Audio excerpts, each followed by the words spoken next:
So in the past, I've had fans tell me that we need to make the One Piece podcast sound a little less nerdy. So today, I present the One Piece and Dinosaur podcast, and I am your host, Zach, or Zachosaurus Rex, as you may know me. We have the Stegosaurus, Ed.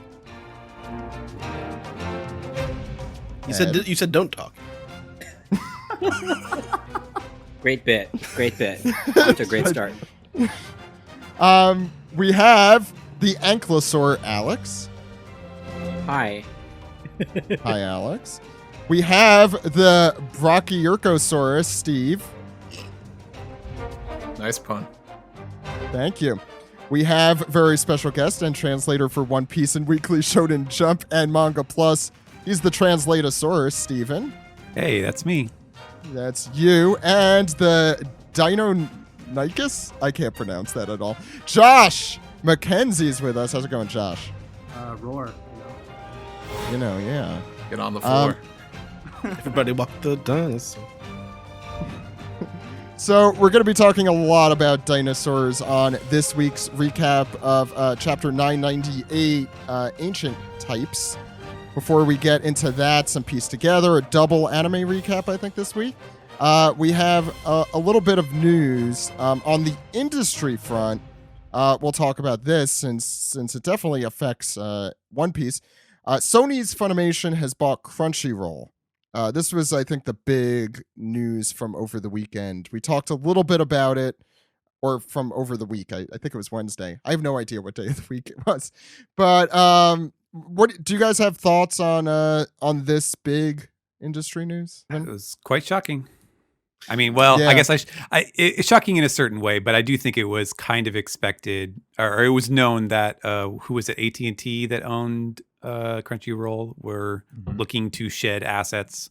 I think Ed knows the full history. He did it off. We the top talked about of it his on head Wednesday, but I know I don't really know Crunchyroll's history. I just know Funimation's. Yeah. Crunchyroll's history is they used to be a torrent site. Well, Yeah. no, they were more about like a YouTube that uploaded episodes of Naruto in 3 parts.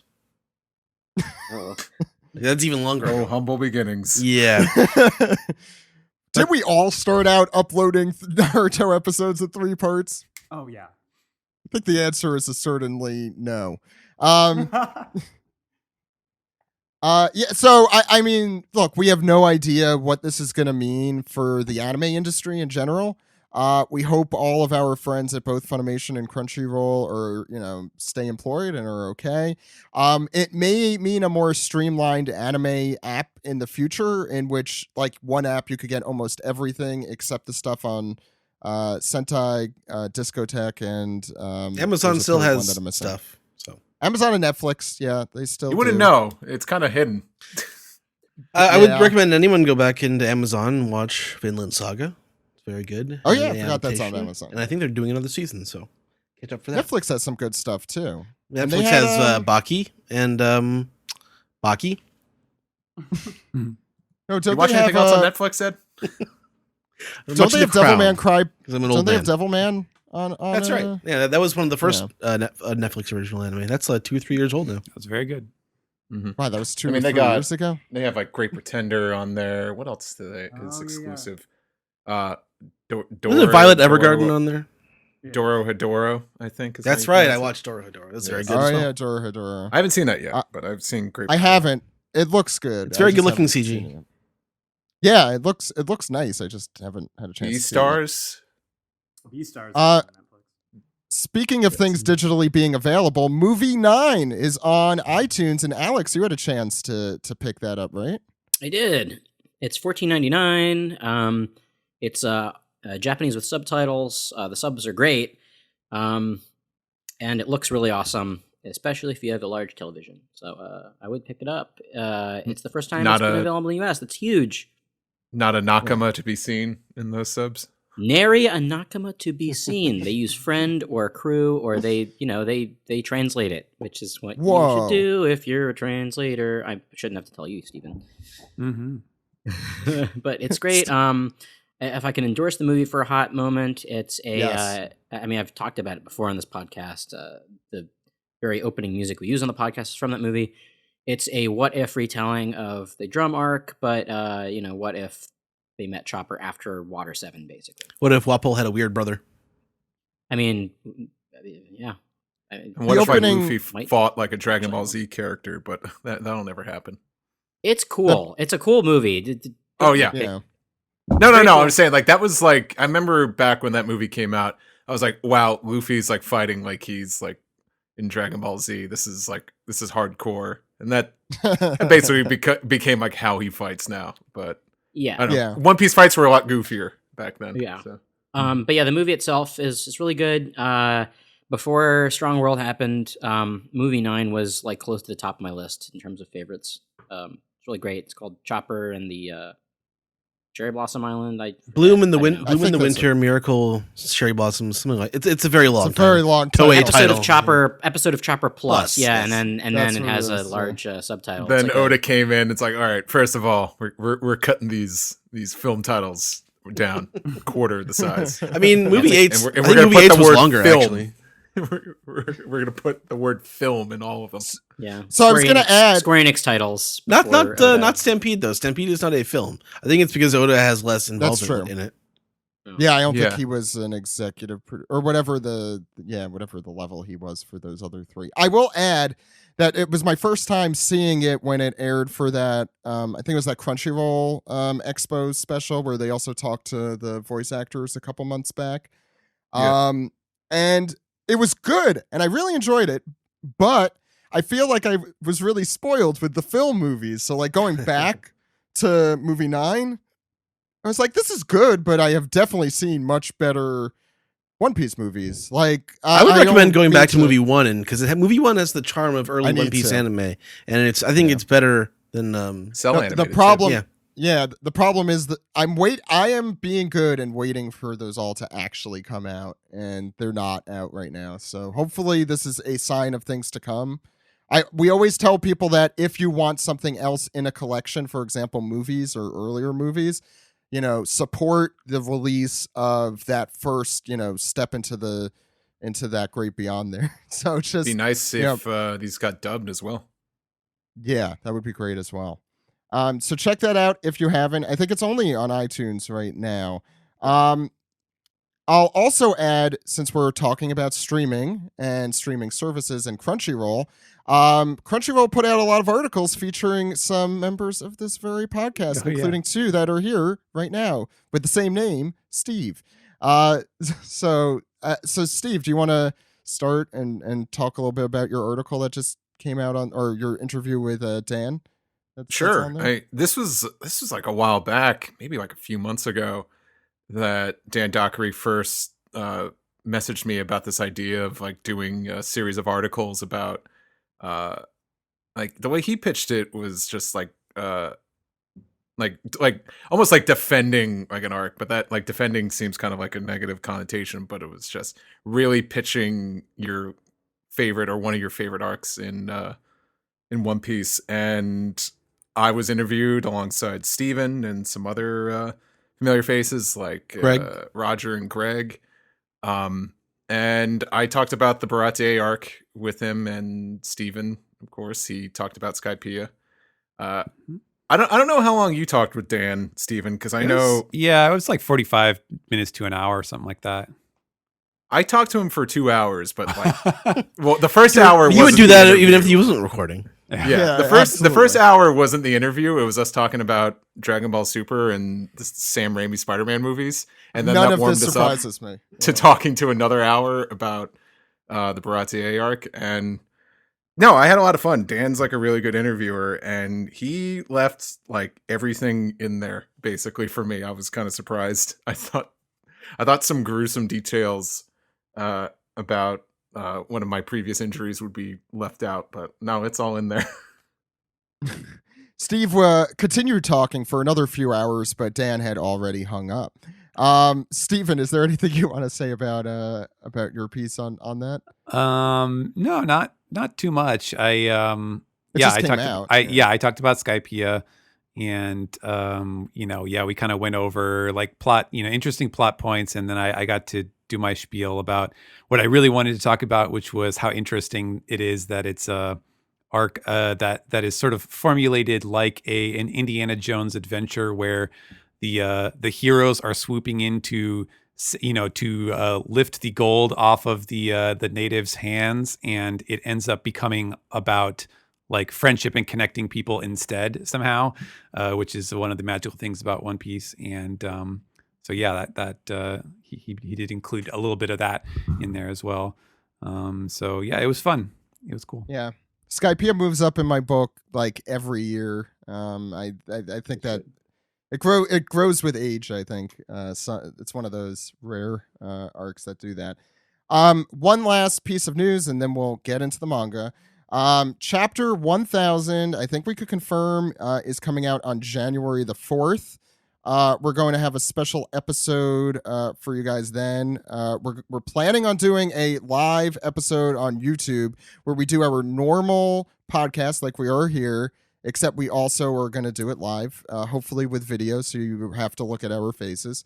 And yeah, hopefully with some special guests, so for you to enjoy that. We'll see how we could do that, whether we could do it in a certain way or not, but hopefully you could enjoy that. If you want to be ahead of the game, please subscribe to us on youtube.com/One Piece Podcast. Stacy has been doing a really great job adding a lot of flourishes to our podcast and the video version specifically of our podcasts. So if you have not checked that out, please do. Also, please subscribe to us on Patreon at patreon.com/One Piece Podcast. Check out our TeePublic page for some t-shirts and more. And with that, I think we should get into the chapter. Okay. Saurus.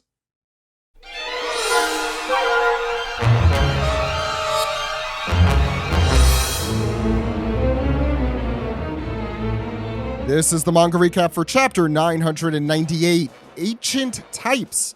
You can read this chapter and all chapters as soon as they come out for free, legally, worldwide, shonenjump.viz.com and mangaplus.shueisha.co.jp. So we're talking about dinosaurs in this chapter. And never mind that shit. Here comes Eneru. Look at this. Look at this cover page. Santa Maria. So is Eneru the cat for the cat here? Like, it looks like Eneru is the cute thing that's being cuddled with, but with this. And that rat who looks to be off the cover of one of the color walks, in his little tux there, does not. Oh, so yeah, what is this reader request this week? Yeah. This is a Eneru kicking back and listening to music with a cat by X5 Go. So Yahaha, more like Nyahaha.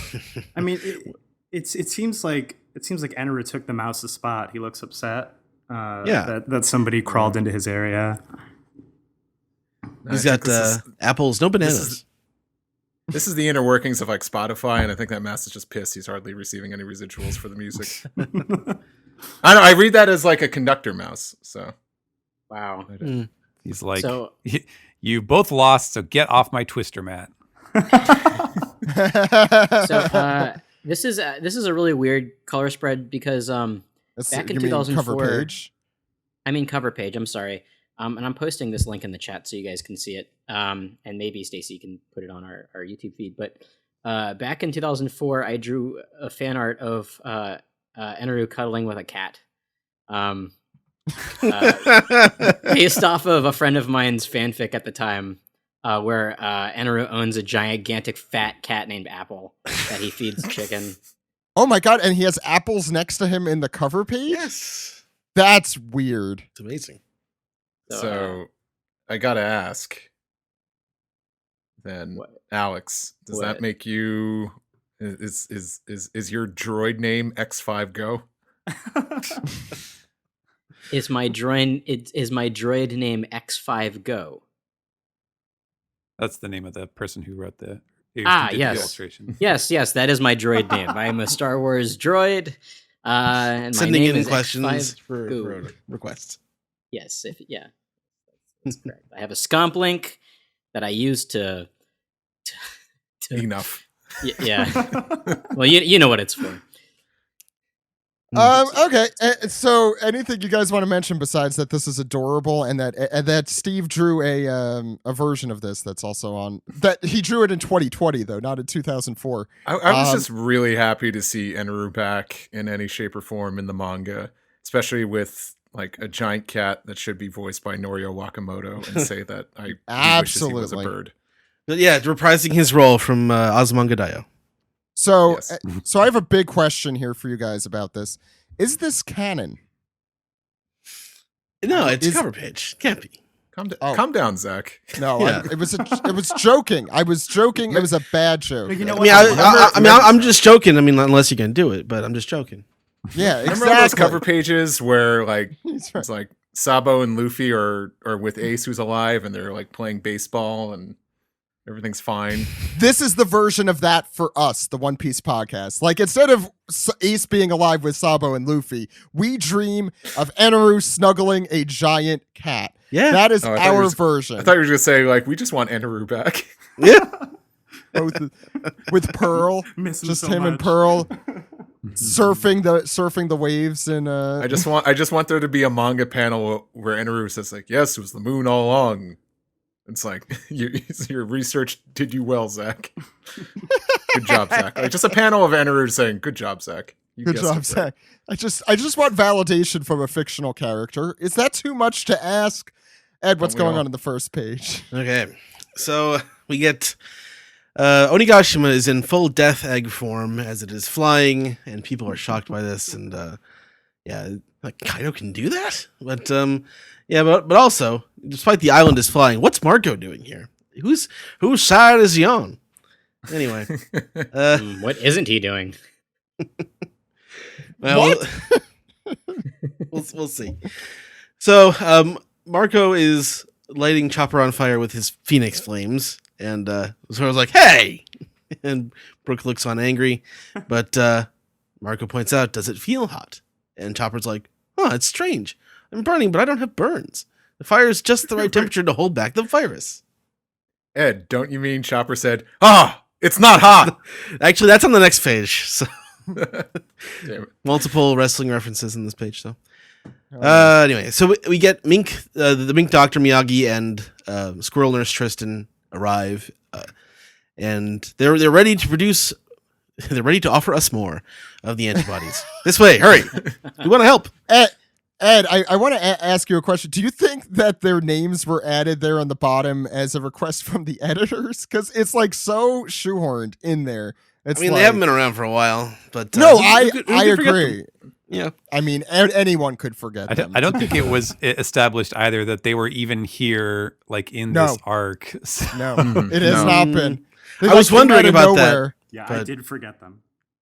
I don't even know if they were actually like named like this in Zoe anyway. They so- were not. I don't think they were. I- I'm pretty I sure. don't know. Yeah, I don't know if they got a subtitle, but they were definitely no, but referred Chopper was to working in on like dialogue. Chopper was working on antibodies and stuff back in Zoe as well. Yeah, but it's really funny because they come out of freaking literally nowhere. A hole in the like wall. the building, Yeah. a hole in the wall. And they're like, They got here we their- are, Chopper, just in time for this plot device. And it's like, the we have to screen goes reintroduce gray. them. We get their Yakuza name card and what family they belong to. But it also is like, do they even really need to be here to move this plot forward? I love Miyagi and Tristan, and it's great to have a Chopper love interest there. But No. It's just- That's no. She's Milky. yeah. There's Oh, a, you're right. She's a deer girl. see, She's I not even Yeah. exactly. She's not involved. She's not here. I even missed it. Just put antlers on Tristan and it's like the same character. So. Once you see the tail, though, it becomes obvious. Zach, medical professionals are overworked. Like, give Dr. Chopper a break here. Come on. Maybe this is like a 2020 thing where they're like, let's celebrate. We got all the Dr. doctors in Marco One as Piece. well. So Yeah, you know, that's it's the funny. thing, this It's fight funny. There are has all two the Dr. doctors. Marcos from Full Full Metal. Metal He's Alchemist. back. Marco's also a doctor. So we have Marco, Chopper, Miyagi, and Tristan. We have 4 health professionals And Law. and Law in this on this little Well, Law's island under here. the sea right now, but No, he Um, isn't. He's in the poneglyph room. Remember? oh yeah, Where he Yeah. killed the dog guy. right. He did kill that dog. Guys, he did His kill- ship is under the water though. His ship is under the water. Anyway, so Chopper is excited that they're here. He can focus on making medicine in the tower. But oh no, it's a pack of ice oni come chasing after them, and Chopper yells from a distance to "Run away, you two!" And Marco points out, well, they'll all need it one way or another. So you did not point out that in the top panel, Marco is jumping out of the way of both Zoro and Brook, who almost looks like they're like smacking their swords against each other. Or something. Yeah, what are they doing there? They were trying to hit Marco because he set Chopper on fire. Yeah. Oh, I did not get that. I get it now. Got it. Okay, what's next, Steven? And so Marco unveils his attack. It's kind of hard to see him, but he actually is in the panel. I had a hard time reading this the first time around. He uses a special technique called Phoenix Pyre Apple that chef's kiss lights to that. all of the ice oni on fire. So this bit of wordplay is fairly demented on both sides of the language barrier. The Japanese title was it was Nashi no Tsubute, which is a phrase. It's an idiomatic phrase, so it's sort of like, my way or the highway, or something like that. But it's a phrase that means to say something to someone or to reach out to somebody and not get an answer back. So it's like being left on red in the modern parlance. But that has nothing to do with what this technique is. The reason that Oda chose that is because nashi in that phrase means pear, or it's an Asian pear. It's not the Western pear that we're used to, but it's a type of pear in that phrase. And he wanted to do that because he added a kanji to this phrase at the front. That is the kanji for phoenix, the mythical fire bird. And it turns out that if you combine the kanji for phoenix and the kanji for pear, it is the like archaic Japanese word, or I guess it's mostly just the Chinese word for pineapple. And so I was like, all right, so I've got a reference to phoenix, a reference to pineapple, and it's got to be an attack name of some kind. And so I came up with this little punny substitute where Marco is giving them a ritual death by fire to give them the gift of life here.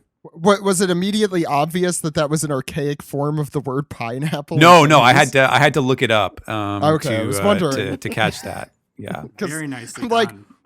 I knew Steven was good, but I did not know he knew archaic Chinese kanji. No, because in Japan they just say pineapple, or pine. Oh yes, I know about the pen. Yes. Yeah. Yes. Yeah. So it actually made me wonder, because I'm not even really sure when the Marco equals pineapple thing started. Because the first time that I had ever heard anyone talk about that, it was like fans talking about it, like joking about it. Like that was his nickname, like the pineapple. And then we would see like Oda like do the jokes with like Luffy, like, who's Marco again? And Robin would be like, is the pineapple guy? He's, the pineapple. And so I don't actually know if like Oda planned this the entire time. He was like, okay, he's Marco, and I designed him this way because he looks like a pineapple, and he's going to have phoenix powers because it all ties together. Because he didn't ever like make that joke until just now. And Marco is what, like 40 volumes old at this point? It might have actually just been one of those things in the fan zeitgeist that kind of like through osmosis he just absorbed. But then that, if that is the other option, means that somehow he like by complete coincidence picked the power for Marco that like ties into this fruit nickname that like people gave him. It's really weird. But it's pretty amazing. Crazy, crazy theory. Hear me out. I do remember a Japanese woman that was interviewed on One Piece podcast Goes Japan. When she mentioned that her favorite character is Marco, she mentioned he looked like a pineapple. Oda had to watch that film to approve it. He got the idea from us. Yeah. I mean, that was honestly like the first time that I had ever heard that, because I was like, why did you say pineapple? And I was like, it's because he kind of looks like a pineapple, I guess. Yeah. funny stuff. So But we're taking credit for this. It's official. Sure. Yeah. Let's just why get that not? out there. Yeah, why Let's, not? let's raise our bounty. It's a big day for the show. yeah. So all of these people here who have been turned into ice oni are screaming, it burns, it burns, it burns. Actually, it's not that hot. And it's just a nice, warming, pleasant glow. They feel the chill melting away. And we even get Boss Omasa, who had previously been subjected to the ice oni. And he is coming conscious again. He's back in his right mind. And Marco is back in human form. And he's like, there, I've got their body heat back up, like you said. But if they run out of stamina, they'll turn right back into those monsters. So I guess basically just making the point that, like, okay, I helped out, but this isn't permanent. You still have to do your medical magic, Chopper. And so Chopper's like, thanks, are you all right, Miyagi? And he goes and runs off towards the tower. But Queen is furious, seeing his special trick undone. Marco, what does he think he's doing here? You stay out of this. And he's giving orders to the pirates down there. Hey, steal those antibodies back on the double. You know they're not going to bother to save you. And the guys are like, oh, wait, they're not? Oh, you think so? And Chopper is just reiterating he's got the moment of respite now. He's got a little bit of extra time to produce all the antibodies they need. On the next page, Pineapple Marco says, all right, I think I've got a handle on the situation here. Hey, Rowan Noah. I'll fly you up to the roof if you want. You guys aren't meant to be slumming it against these no-names, yeah? Stop. Why is he sounding so stop. saucy? He's so slimy sounding. Because the way he says, hey, Rowan Noah, it just seemed weird. Anyway. Marcus is an old man trying to be cool, that's all. Yeah. He's got the skateboard draped over his shoulder with his hat backwards. Walking up. It says music band or whatever it said on his show. And, hey, Rowan Noah, I'll fly you up to the roof if you want. I don't know. And Brooke does note that we need to help Chopper. Brooke is Chopper's wingman here. And Hio and his Yakuza friends say, don't worry, we're the Yakuza. Don't worry, Skeleton. We'll keep your raccoon dog friends safe. And Brooke is super happy about that. Meanwhile, a very silhouetted Apu, either covered in ink or blood, or probably blood, says, wait up, you're not going anywhere. And he's wheezing. And for no reason, here's Apu. Those were the days. Okay. 2 chapters ago.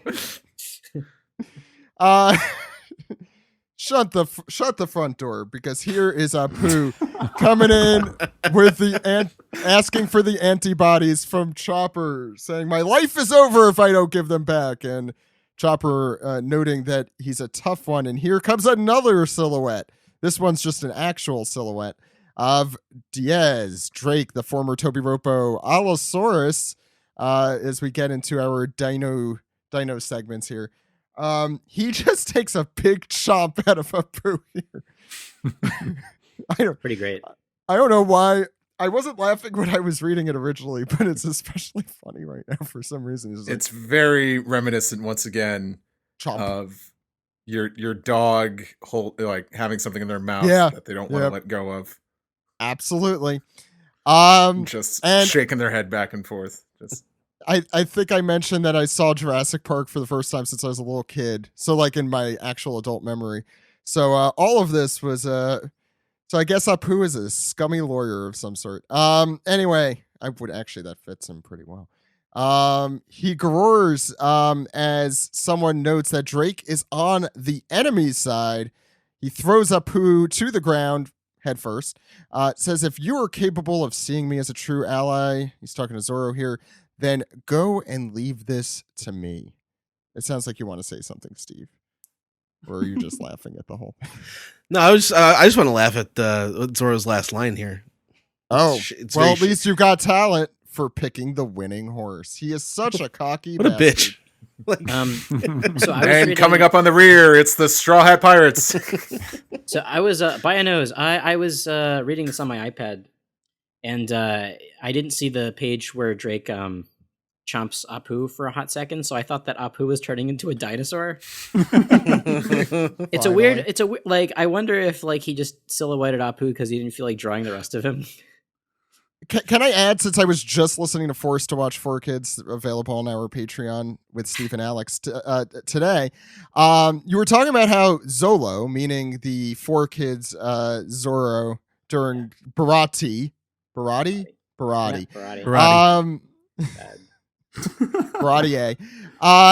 got everything's wrong with that dub. But anyway, that he's like super cocky about like the whole thing. And the whole time I'm thinking, that's just post-time skip Zoro. Post-time skip Zoro is that cocky asshole Zoro. The 4 Kids Zoro is much more of a sourpuss. Well, the 4 Kids Zoro a sarcastic bitch. Yeah. Yeah. Like, he falls in the water after Mihawk defeats him. I'm surprised he can come out of the water saying, like, oh, good, I needed to swim. Ha I do like him making fun of Drake for just his being disloyal, generally. Yeah. I just like how Drake chomped on Apu and be like, there, happy? And so Zoro's like, it's only Apu. I don't know. Thanks, I guess. Next? Alex. So, where are we? Yes, here we are. 4th floor. It's we're back to Jinbei and Luffy, fighting their way through the various floors, and Jinbei is punching some dudes who've got cat-like tails. And he says, "Perhaps Sanji sensed a powerful foe and is keeping them down on the 3rd floor, off our back." Sure. Luffy, Yeah. Right. Well, we'll find out. Let's say that. And Luffy says, "Oh, okay. I still got a lot to learn about the color observation." And oh, honey. Josh is absolutely, that is the right answer. Yeah.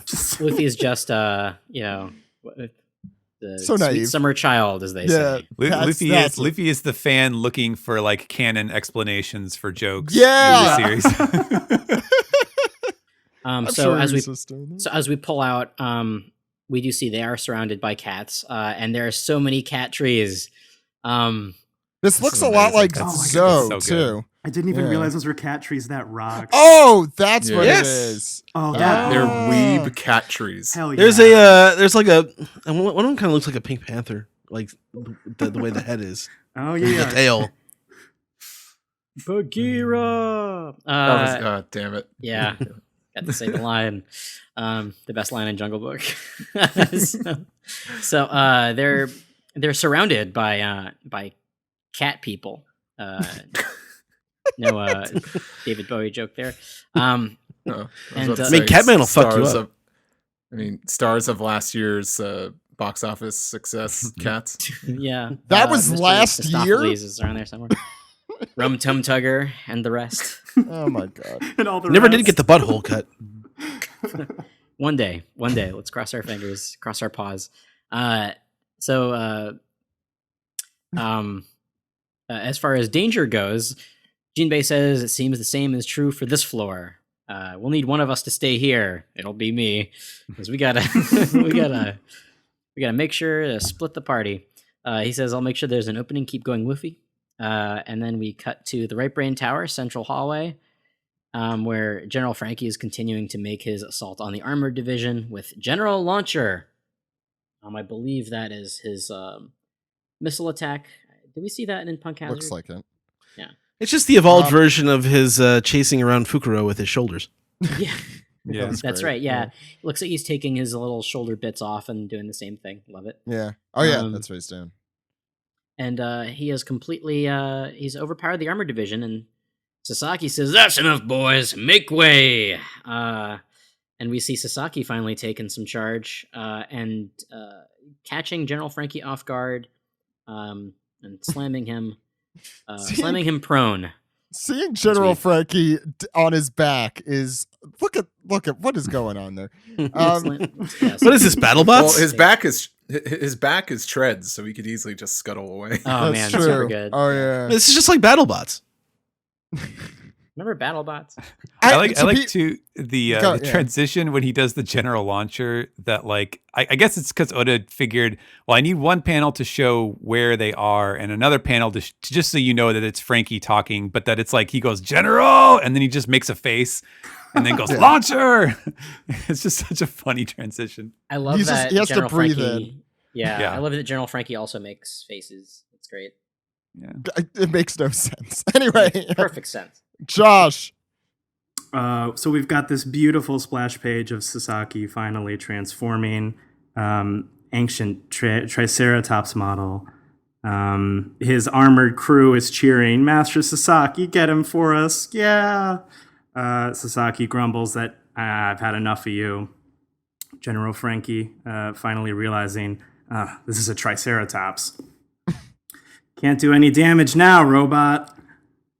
The armored core screams, so you were a dinosaur, Frankie replies. So you were a dinosaur all along. I knew you had a secret. Give up, Sasaki shouts. I'm the most powerful kind of animal that ever existed. By the way, this battle is like like every 10-year-old boy's like, this is like when you play with your toys and and you're like, wow, and with the this is the start of the Beast Wars. This is like when you're just like got a bunch of random toys in the basement that you're playing with, and it's like, I'll place this robot against this Triceratops I have. I mean, that's where we are here. At least they made him an especially fearsome Triceratops. That's true. They always seem like the nice dinosaurs. I've only seen Land Before Time. That's all. It's my only dinosaur. That's as far as your dinosaur knowledge. It's not a dinosaur boy. in Jurassic Park, it was 6, so that's the only. Yeah, right, I guess. Yeah, there's not a lot of fearsome Triceratops role models out there. Yeah, Sasaki's out here to change the paradigm. But meanwhile, on the third floor, Sanji is being chased by very long women. Hey, wait for us. Don't run away. Not so fast. Why are you running? Sanji completely eats it, flips over on his back, only to reveal he doesn't have a mustache anymore. They ripped his mustache off. This is like, I think Sanji's mustache and Ace's necklace are like the top two things Oda forgets to draw. He's like, oh yeah, I gave him a mustache. He should just have like an assistant. It's so easy to draw too. In Sanji's mustache, the mustache assistant. Like Sanji's is like, it's like the easiest facial hair to draw. Mm-hmm. But, okay, what's next? There was a setup there. I couldn't help but alley-oop that. But up there on the ceiling, I thought you said you loved me. Stay here forever, darling. I'll keep you as a pet. Heart emoji, because all women, put that little heart emoji at the end of their sentences. Well, when they're being flirtatious. Mm-hmm. Or murderous, and being flirtatious. Yeah. And being flirtatious is a member of the Toby Ropo Black Maria. And she ate the spider fruit, ancient type, Rosemy Gale, Grauvogelli model. Maybe that's how it's pronounced. It's pretty good. I'll have a Rosa by Gale Gravagoli. Technically, it's Migale. Like Migalo means big in Greek. So you want that in Venti? Is that Trenta? And we get this awesome warped 3-point perspective shot of Sanji on the floor, and up on the ceiling is just giant woman with giant spider legs. I've never felt more conflicted about this in my life. It's and then surrounded, of course, is just a bunch of other scary, very scary women. I don't want to say what's the Japanese term I'm thinking of here for. They're all like yokai women. Joey was talking. Yeah, Joey did a whole thread on what these were based on.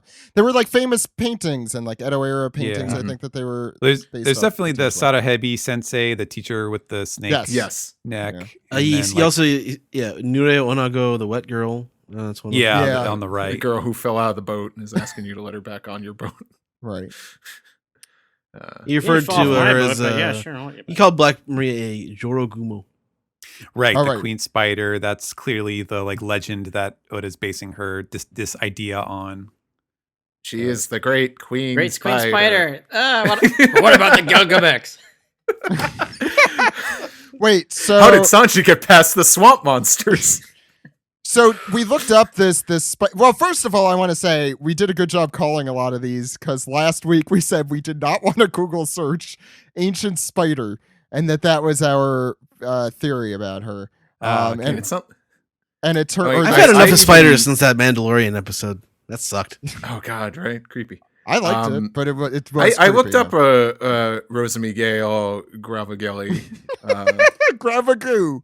Gravagelli. Some nice Gravagoo tone. Gravagelli. Doctor And there- says I can't have no Gravagelli no more. There's not a whole lot of info on this spider. Yeah, I feel like Oda just kind of looked up what's an extinct spider Yeah. and then picked out a name at random. But But also what I found out is they all have big doofy smiley faces and they have a human tongue that they stick out. So that's Yeah, the human tongue is the important taxonomical. yes, yeah, that Yeah. is the So I did some. Yeah, I looked up the taxonomy of this, and basically the genus that the spider comes from, they're like a trapdoor spider. So this sort of makes sense. Oh, that's great. I was gonna I- also. I know. I was just gonna add quick that the fact that there isn't a lot of information about this spider also does give Oda some clearance in in making it look like this. They weren't large though. It's maybe a centimeter. No. It's like a centimeter. Yeah, but Black Maria is large. Well, yes. Yeah. You guys, So- Sanji's just really small. I mean, the world of Also, One Piece, I think- obviously, it's true. Yeah, well, I forget who coined this theory. It might have been Maddie. I think it was Maddie. Maybe it's it's not that people of Wano and other people in One Piece are very tall. I think it's just the Straw Hat pirates are all just very short. really Just, tiny people. just little guys, yeah. Yeah, little people. Yeah. What I find very interesting is just how her spider legs have a face. It's very smile fruit esque. So Yeah, it is. I'm Except- assuming it is one. but- Except, I mean, she's a spider, so those are her eyes, which is super funny. Oh, it could be that too. Just spiders have lots of eyes. I mean, if you count Black Maria's human face, that is 8 eyes. So Yeah. that's true. That's kind of clever. They put the other 6 on 2 that other mouths. one. I love that. Spiders. I love that Oda had the opportunity to design a gigantic spider. So of course he made it look like one of Big Mom's homies. It just looks so Yep. ridiculous. Mhm. It doesn't look like a realistic scary spider at all. It's just really goofy. And it's upside down. This species of spider is also known to have their own Jolly Rogers tattooed on their kneecaps. Yeah, that's why they went extinct. Actually, they couldn't band together. Irrefutable. I do like Poison that Black Maria has her own Jolly Roger too. It's Yeah, with the hooks. I there. like that Jolly Roger. That's a cool one. Yeah. But let me get through the rest of this page here. No. Sanji's like, I've got to get out of here. But and then the white continues. girl is like, no matter which No, this is all Sanji. I think, This is saying. all Sanji. It's like, no matter which way I look, women. And we get this jackal here just laughing. And he looks elsewhere. Ah, women. And then we get one of the other Gorgon-esque snake women. And he. And I think this is still Black Maria up there. And then he goes to the bucktooth tongue lady. He's like, ah, women. And Sanji says, what is this place? Heaven? And then everyone's just like, we bagged us a bad one, ladies. But by the way, since you just read it like it's Steve, it would be great because you could think of in a normal movie a person saying spiders, or snakes, just yelling at horrible creatures everywhere, but instead women. Some Oh, no. days you just can't get rid of a woman. Sorry, I'm just thinking of Adam West Batman darting back and forth Alex. trying to get rid of a bomb. Yes. Let's get back out of the cage here and into this other cage.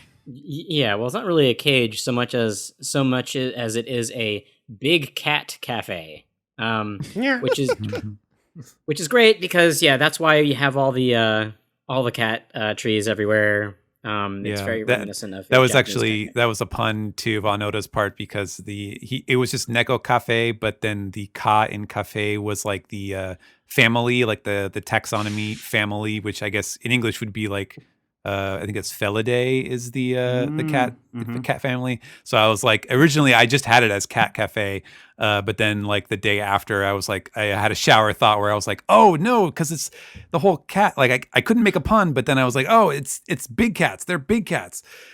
So I submitted that one as a follow up. Not bad. So yeah, I like that.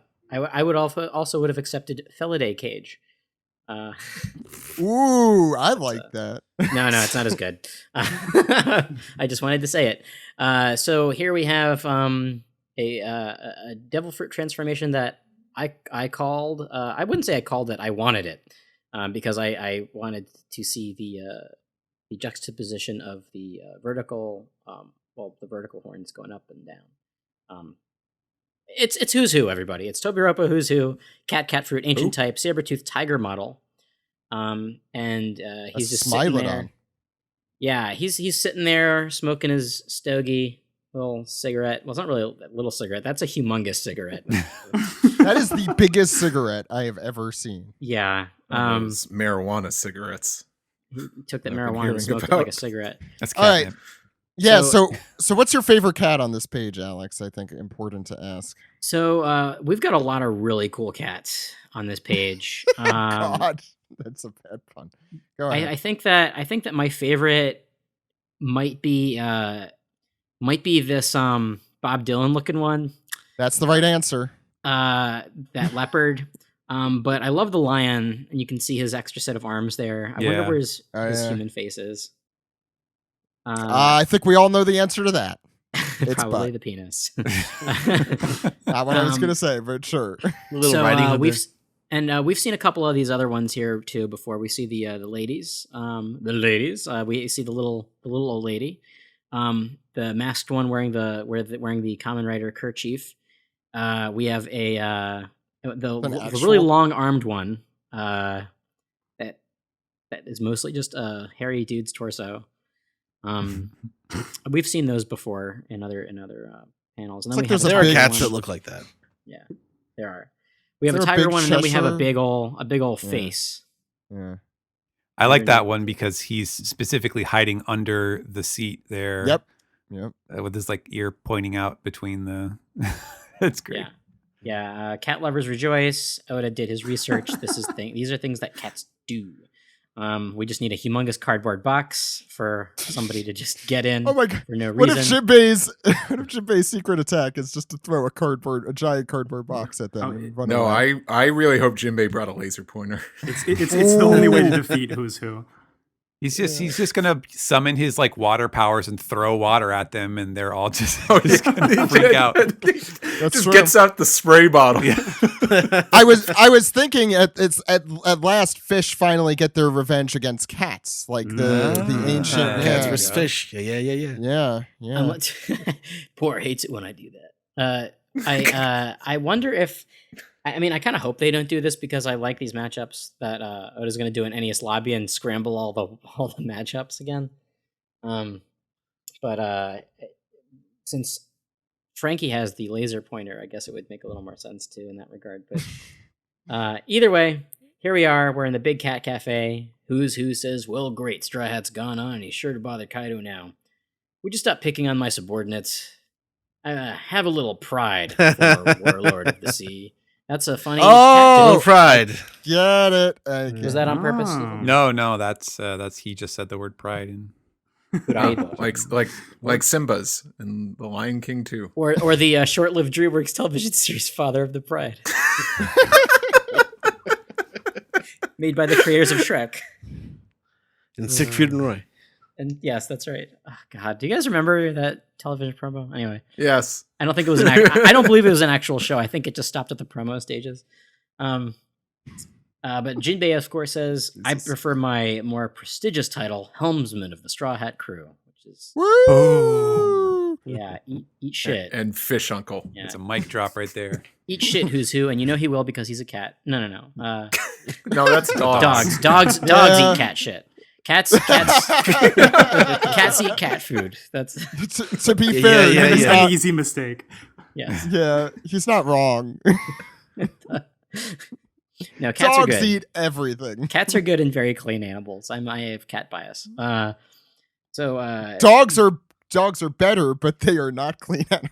We can have this debate another time on anher podcast. Our Cats v Dogs Cat versus podcast, Dog podcast. Oh. where we discuss the movies Cats versus Dogs. The two Cats versus Dogs movies. Oh, Alex, I'm looking forward to this spin-off. Cats Oh, versus dogs versus specific. a house that doesn't smell like urine. Yeah. I think Ed is bragging. Go ahead. Yeah.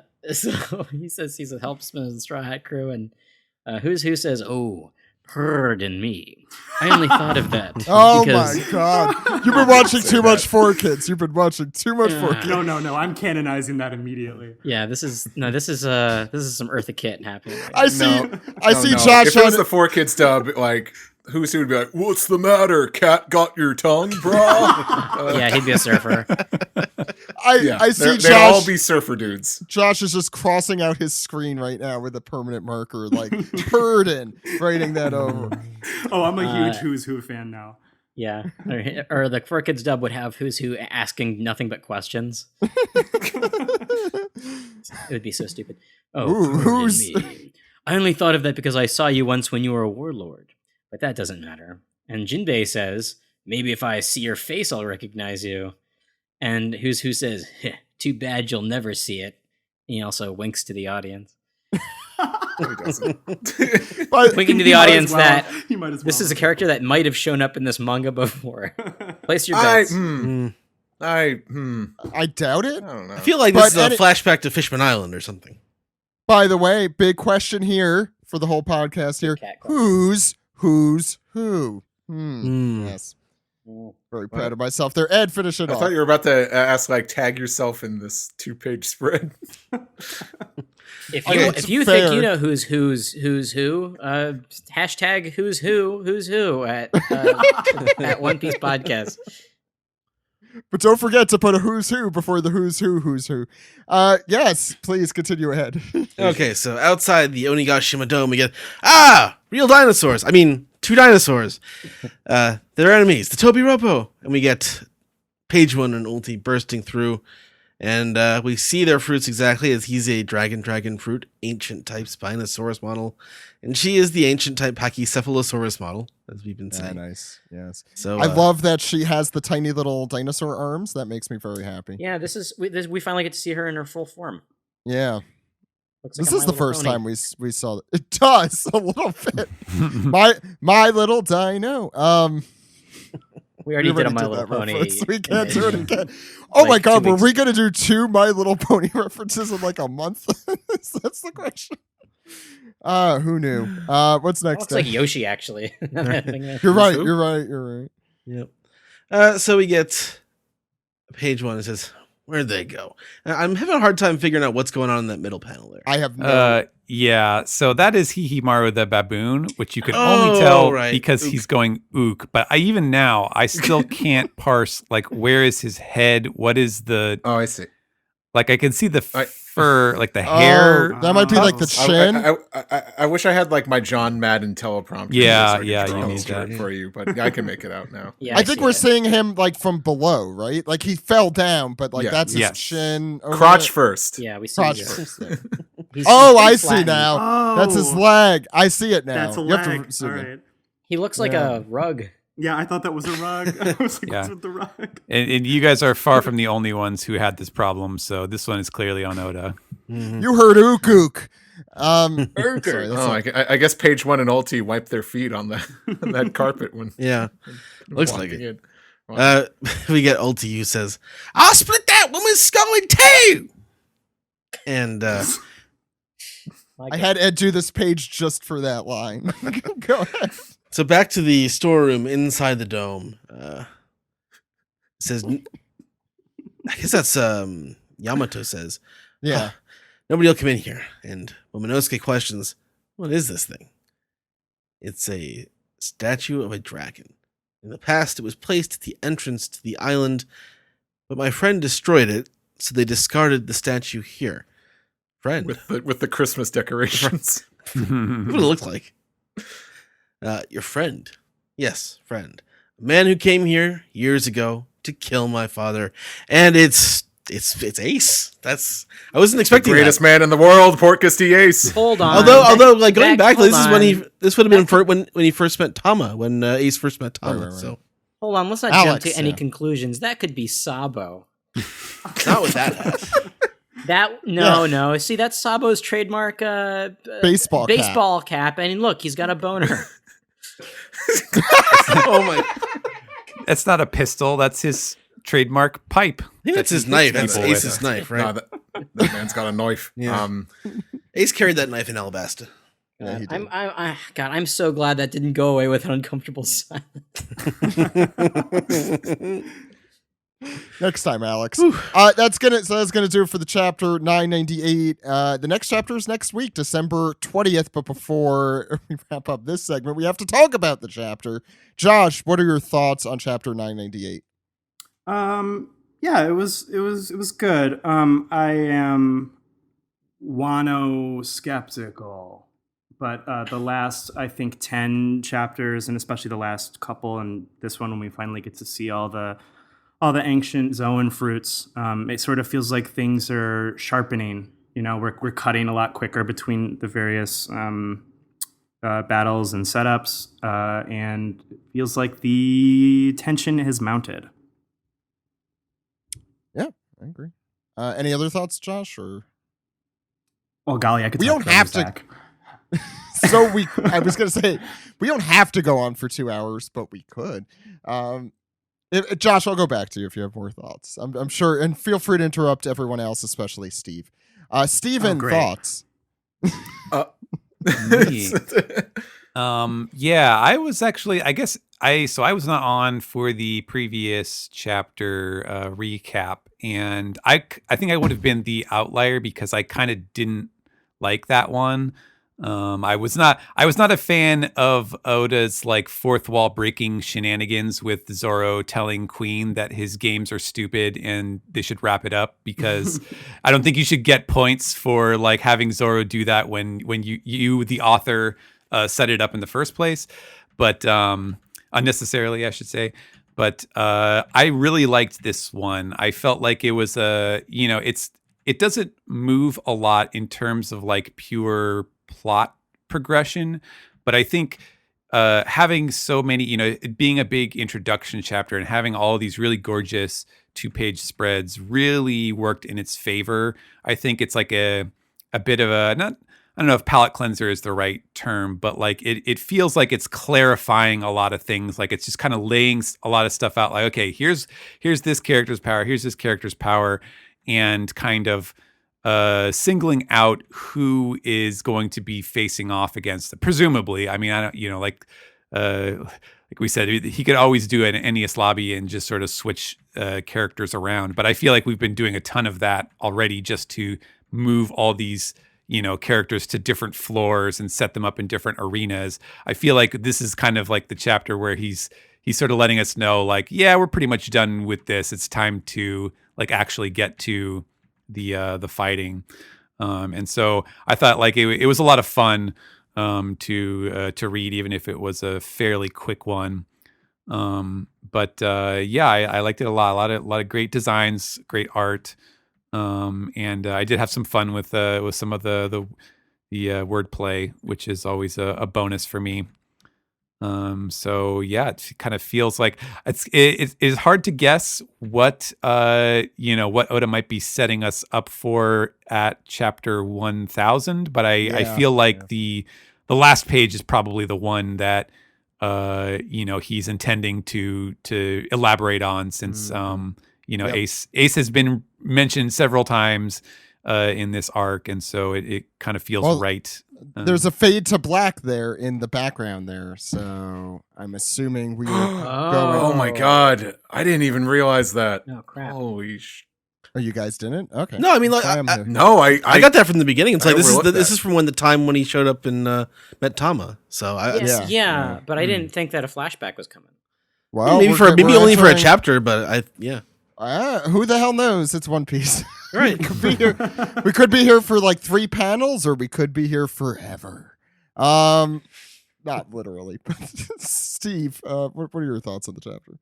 Unless Steven, did you have anything else? Sorry. Go ahead. Okay, Steve, go for it. I absolutely love this chapter. I think if you remember things I've mentioned on previous manga recaps, I think I wanted just a really good Enies Lobby style. All right, let's pair some of these heroes and villains up for some fights. And I got what I wanted here, and it's really good. It's most of this page is 2-page spreads, very akin to, well, not necessarily when they got paired up in Fishman Island, but when the Straw Hats defeated the new Fishman pirates. It very reminiscent of that, but I liked all these. I think the gags were strong. I think some supporting characters had some shine, like Marco and Drake. And I just finally seeing some of the transformations for some of the Toby Roppo here. I think Sasaki looks badass. I really like Black Maria's thing. I think that's just a really great panel. If you have a spider, take advantage of it. And that's what Oda did here with having her up on the ceiling. I just imagine she walks the bad guy from Monsters Inc. that runs Monsters Inc. Water Noose. I just imagine those spider legs making those same sound effects. So I'm really looking forward to that. I think Who's Who just living in a cat cafe with these with these cat trees that have the style of roofing on there. I forget the term for it, but that's just a really cool design, and I just like the look of all these cat people on the 4th floor here. It's really cool, and of course, just seeing Jinbei get to do everything with the main cast now is always a treat. Yeah, and despite always taking the piss out of it, I was surprised by this whole Ace reveal of Yamato knowing him, and I wasn't expecting a flashback. Now I'm curious if I think there's little to no information here, so we don't know how long it'll go on for. I don't think if this was just kind of gonna be a brief gray tone flashback that he does sometimes, Oda, I mean, I don't think he would have this little dithering here of black that Zach pointed out. So we might have a flashback here. But like I said, there's no way to know how long it'll go on for. And if we get to chapter 1000 and we're in the middle of a flashback, that's totally not where I saw this going. But yeah. we'll see what Well, I mean, happens. that's a way I to think do that's some epic shit in chapter 1000 and not Yeah, not have to end your story there. I'd be. I mean, I'll just say if that's what happens, I'd be a little disappointed. But I don't. The thing is, I don't know what it would involve, so I can't say that for sure. But right now, as I sit here, I would be a little Ace disappointed. being cool and doing things. I mean, Yeah, it just I mean, already happened. Is how I think about it. Yeah. Josh, please. No, I'm sorry. I didn't notice the fade out until you mentioned it, but this feels like a nugget that Yamato's giving us, and then we're gonna hold on to that for chapters down the line. I guess that's just kind of the way that I read the chapter. It seems like if there's a flashback, it's not really going to be the whole story now, and it seems like something that's going to happen later. And I would add, this kind of thing happened before the Big Mom flashback, which was, I think, 2 chapters, maybe 2.5. What I mean to say is just because it's the cliffhanger of the chapter, so to speak, I don't think it indicates anything about the length. Yeah, I was going to say something else. Now I completely forgot. Alex, thoughts? On this chapter? Yeah, great chapter. This is the chapter I've been waiting for. Generally, with his arcs, and if you've got a rousing group of bad guys, we're gonna see all their powers in one chapter. This is a great, cool reveal chapter. All of their designs are awesome. My favorite is Sasaki's. he has this really wonderful wonderful balance of contrast. I really love the look of him. As I mentioned before, Who's Who, great design. Saw it coming a little bit, but I'm not mad about it at all. Black Maria's got a cool design. The thing that really like the homie mouth is really interesting. It makes me wonder if that's her real mouth, and if the other one is, I don't know. It's a really cool design. I like that we have a yokai squad hanging out in Onigashima. Very neat. Marco doing what I thought he was going to do. Assist trophy, but healing. Flashback. Yeah, bring it on. Cool.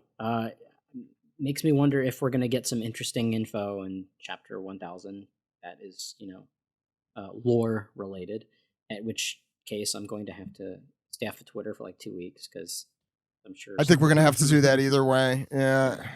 Yeah. But I thought it was a great chapter. It really cements things now for me that like, okay, we're finally getting to the fights. They've transformed. Let's go to town. I just want to say, Yamato had mentioned. I meant to say this before when Steve was talking about it. Yamato had mentioned before that she met Ace when she was talking with Luffy, I think. She said something like, "Oh, you're Ace's brother," or something like that, I think. If I recall correctly. I have to look back. Ed, thoughts on this chapter? I'm hyped. We're getting a bunch of one-on-one fights, it looks like. It'd be interesting to see what's that? It's a good YouTube term, hype. I mean, seriously, that we're gonna get cool fights. Cool fights. That's what I want. Yeah, that's what shonen manga is about. Having cool fights and looking like a badass. Black Maria's design is amazing. Actually, I think my favorite might be Who's Who, because he's got this sort of I just like the way he looks as like the way he's sort of draped all over that like the pedestal that he's on, and just his whole cat attitude. I like that, and having that going up against going up against Jinbei, who's very sort of the straight arrow kind of character, despite being like a gangster boss, but he is kind of the he's kind of the nerd character. I'm really enjoying that. The byplay with Zoro and Brook and Marco, like setting Chopper on fire. No, but that's a good one. So I'm interested to see where that goes with Marco. But I'm actually more excited for Zoro to get to the top of the tower to have a fight. So especially Marco, but especially Zoro. Exactly. But I'm curious to see what the fight between Yamato, like taking on page 1 and ulti at the same time. That would be very cool to see that. But yeah, I'm excited to see what this flashback could be. Is that who you think is going to take them on? Because they were still talking about Nami and Usopp, so I was wondering, are they still in play to be? Yeah, I don't know. They were conspicuously not shown this week. They were conspicuously not shown. The problem is when you have 8,000 characters, there are often some overlooked, even when they're main characters. Luffy was very briefly in this chapter. Yeah, he was. I was going to point that out. He was just in the back with Jinbei. Yeah. That's all we get of Luffy. All we get of Luffy this week is like a 3/4 torso and a leg. I'll say some final thoughts. I agree with what everyone said. I think this was a really cool, fun chapter. I like almost liken it to the things I like about Skypiea in that this chapter didn't really move the plot that much, but it's just like fun adventure and crazy characters, and like all the things I like about One Piece are distilled, I think, pretty well. Dinosaurs versus robots. Do I need to say anything more to sell this series? It's every 2-page spread, as everyone said, I think was fantastic, except the Marco one. I still am very lackluster on the whole Antidote and PhronyCon thing. Like, I don't care that much. It feels like a waste of time. I didn't agree with Steven at first, and I'm just agreeing with him more and more as this drags on. Yeah, so I mean that's how I feel about that. I think I already mentioned this, but I'm a little nervous about going into this flashback.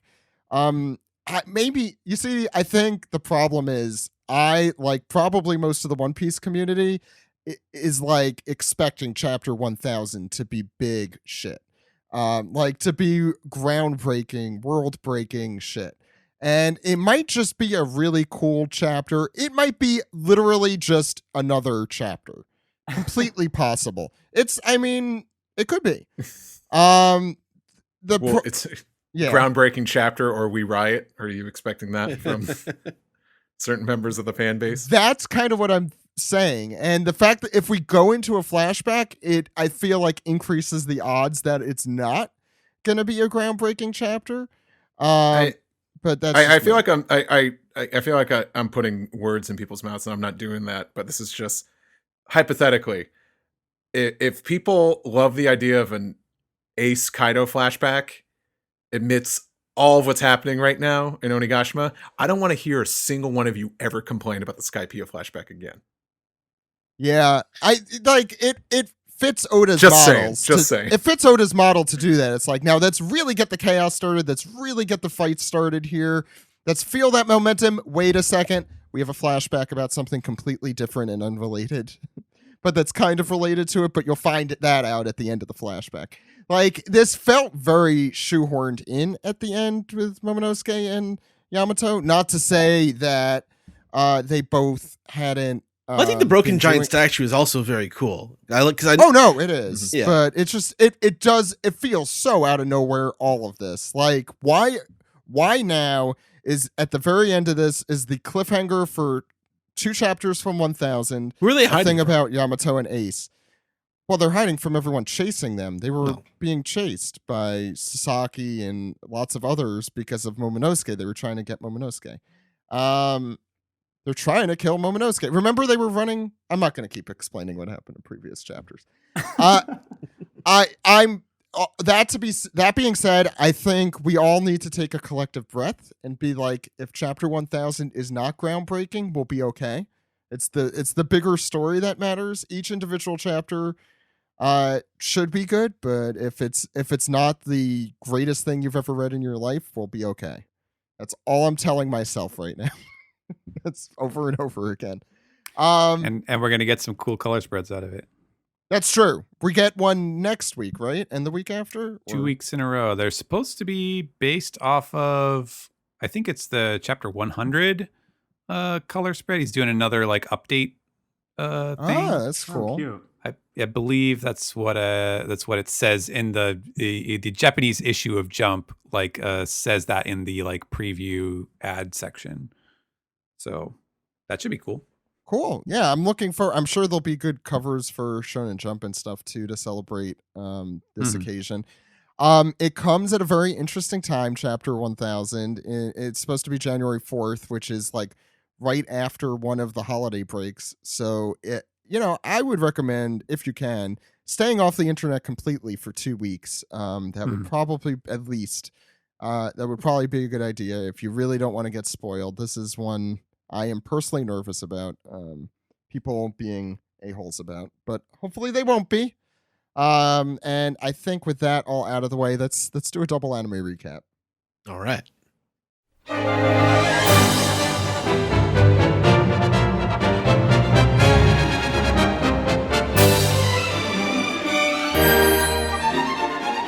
This is the double anime recap for episodes 953 and 954. I'm your host Sam, and today with me we have Rick and Morty's own Brian Newton.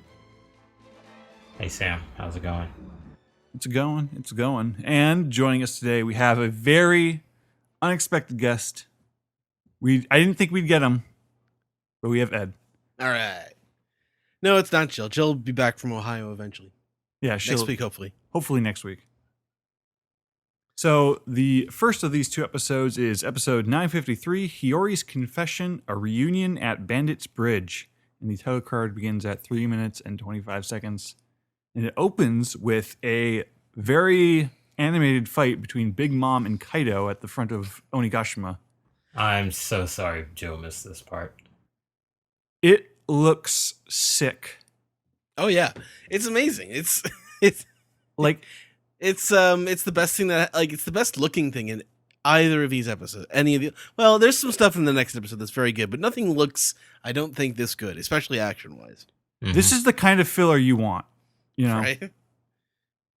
Because in the manga, you know, you don't really see much of their clash. You just kind of see the close-ups on their faces because I guess Oda was trying to hide what like Onigashima looked like, or he didn't want to have to commit to any like crazy attack moves or something. But in the anime, you just get to, it's just a cool choreographed fight. You get two really large, like bulky, wide characters just flying at each other, just like smashing like DBZ characters. I love. Well, I like her. He deflects the Ikoku sovereignty back at her, and she just sort of tosses it away. It was cool. I love when they clash, they separate, and then Big Mom's like, "Yeah, I don't need a fucking weapon." Just clenches her fist, pow, right into Kaido's cheek. Well, she's got those rings on. She wears rings on all of her fingers. Yeah, she loads up all her rings on one fist. Brass knuckles. Right. Well, Kaido's a child to her, so makes sense. I think they're close to the same age. They were both in the Rocks Pirates, right? They were, but he was a rookie when she was already an adult. Do we know this for sure? How old is Kaido? Can we look this up? She had some offhand marks about like him being younger, but that's about it. I They're bet she's a peers, year. for sure. I bet she's a year older than him, and she's never let it go. Yeah, probably. Well, I mean, like Kaido, Yamato is what, roughly the same Spoilers. age as. Oh. Well, there's a character named Yamato. Who's Yamato, we wonder. Looks great. I love how it's cool and atmospheric. You got the Onigashima head in the background. Everything's kind of dark and glowing with lava and whatever. Queen is also good in the next scene. Yeah, we got some doing good, his cowardly but also like tough guy thing. yeah. Queen goes running. You know, we got the henchmen who are in the bunker. Just the island's shaking because the fight's going on, and they're all afraid of what's happening. And then Queen comes in. It's like, oh, why you getting all scared and cowardly when your boss is fighting? You should be braver than that. Get a backbone. And then the whole scene is just the henchmen accusing Queen of trying to look for excuses to leave the island as well. Definitely looking for excuses. They're very they're very open about criticizing him. Yeah. So he gets a phone call from Babanuki back in Udon. The Smales have been reattached. Yes, and Queen's making up excuses like, oh, if we got too many guys here, if you need some more help back at the prison, we can head back over there, and everything's cool over here. No. Everything's cool over here. How are you? Yeah. And then Queen's like, that's not what I want to hear. TK421, what's your code number? I like when Queen answers the phone and the henchmen are like cheer. Like I can't tell if they're like sarcastically cheering him on for being brave enough to answer the phone, and you got the one guy doing like a pelvic thrust. It's the signature Queen dance. So it's good that they got all that action out of the way, because the next the middle 40% of this episode is kind of dull. Mm-hmm. So we do come back to Udon. We find out that the Babanuki, who's been talking to Queen and you saying, oh, everything is good. The Straw Hat Luffy and all of his friends, they're safely in prison, all tuckered out. We put them on nap time. But we learn quickly that actually Babanuki has been tamed by Otama's devil fruit powers.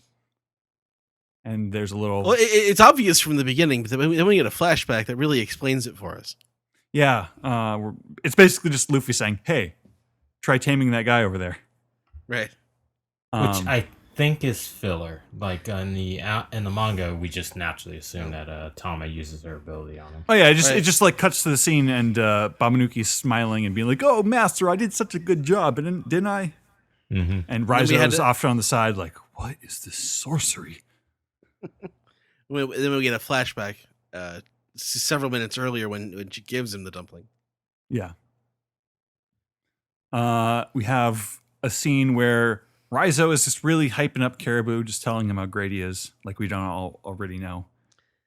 And it's all thanks to Caribou that they were able to get the phone system in line for their purposes. And Caribou saying, "Don't forget my contributions. Like I've done a lot for you lately." All the prisoners now bowing to Chopper, thanking him for healing them. Luffy seems to be back at full health now too. He's all giddy and excited and full of energy. And this is when the Yakuza bosses make their appearances. We've seen a little bit of them throughout the last few episodes, but this is our formal introduction. We've got Blood riding Oma, who's got he looks like a big kind of Garfield man with cat bells on his hair, and his bells jingle as he walks. Oh God, you're right. That's so accurate. Split hat Sunagoro. Sunagoro. It's not a hat; it's his hair. It grows that way. Ocho, the bottle gourd, who's the pretty lady looking one, and Snake Eyes Yatape. And they're all Luffy calls Hyo old man or Gigi or whatever, and the Yakuza bosses who all respect Hyo as the big boy Yakuza.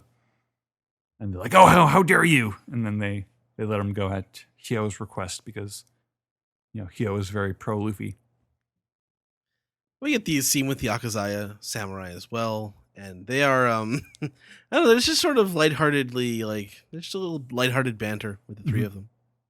And that's this episode is not concerned with moving quickly. It's just sort of taking time with the characters. Yeah, we come to the eye catch of the episode, and we're back at the port where Kinemon is learning that Shutamaru was the one who had the blueprints for Kaido's mansion this whole time, the blueprints that Frankie was looking for earlier in the arc. And Kinemon's like, "You're the best," and Shutamaru he's kind of sulking off on the side of the frame, "Oh, he's giving him a real nasty look. He's giving him a real ugly face." Yeah, he seems troubled to be receiving all this praise.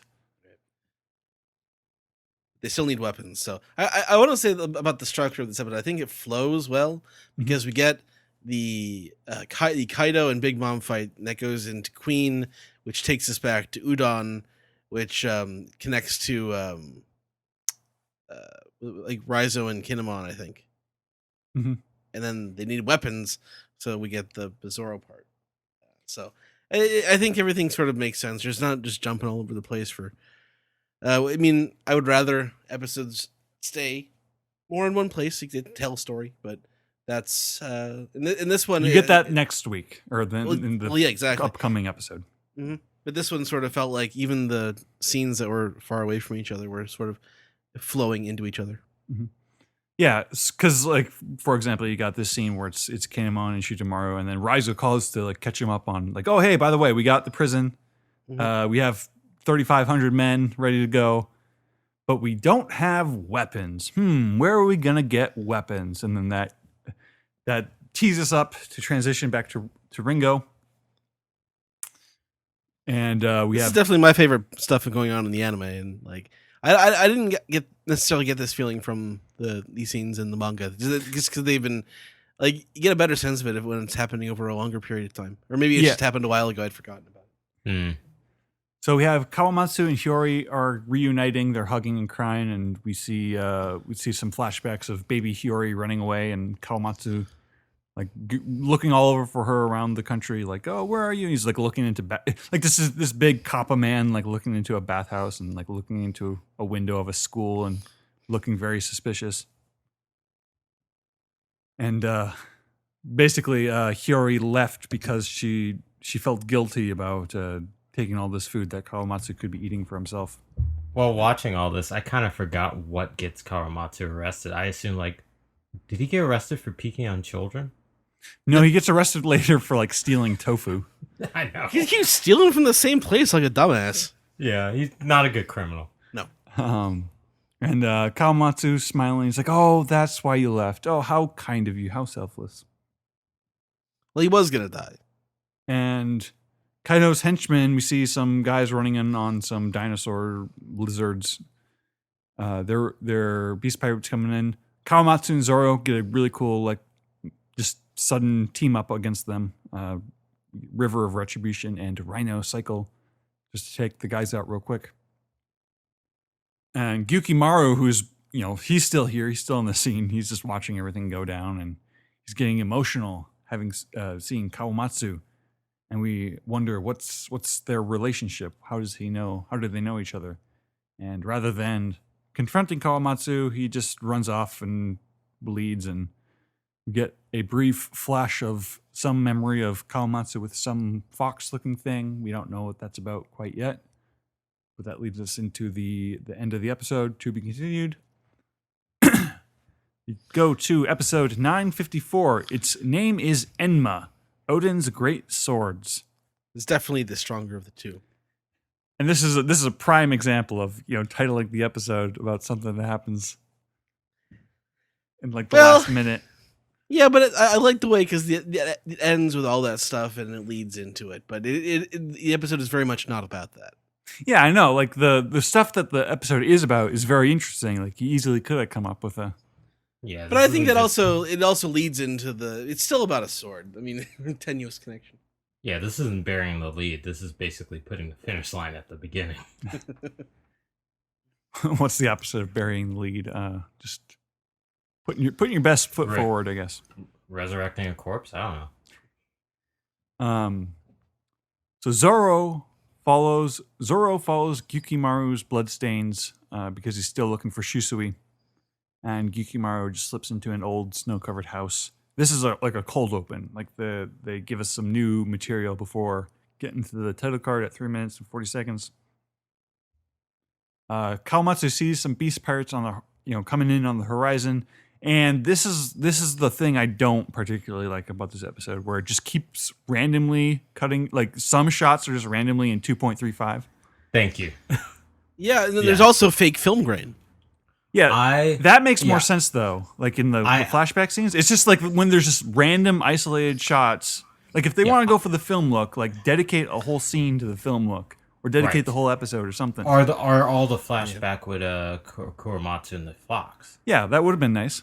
Yeah, I had a huge problem with that, because when they did it, I was like, oh, that looks nice. And then when they cut literally from scene to scene, or shot to shot, like they would go from, and I'm just like, just do the whole sequence like that. It is unmotivated, as they would say. Yeah, I had a huge problem with that. Whoever decision was to do that, I'm like, you should have committed or not have done that. Like that so easily could have been just like a last minute, like somebody's in the editing suite, like, it'd be really cool. It just seems it seems so hacky.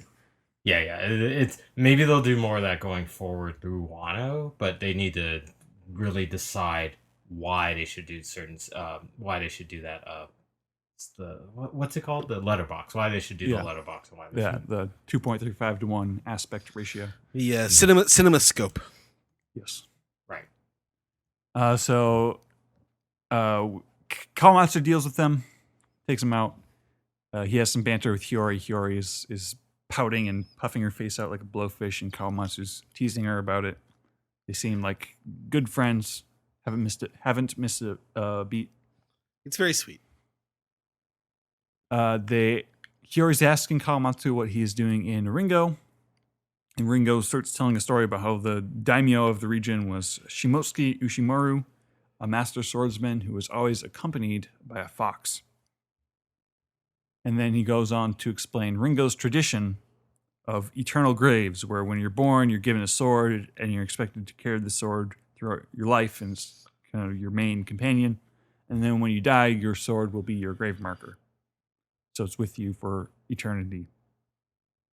But because, they're using very expensive, well-made swords as gravestones, it's ripe for grave robbing. And so we have a flashback of Kawamatsu. He's in Ringo. He's trying to slit his belly because he feels like he's failed Hiyori. And then, but this whole thing gets interrupted when he hears a fox barking, scaring off some pirates who are trying to steal swords.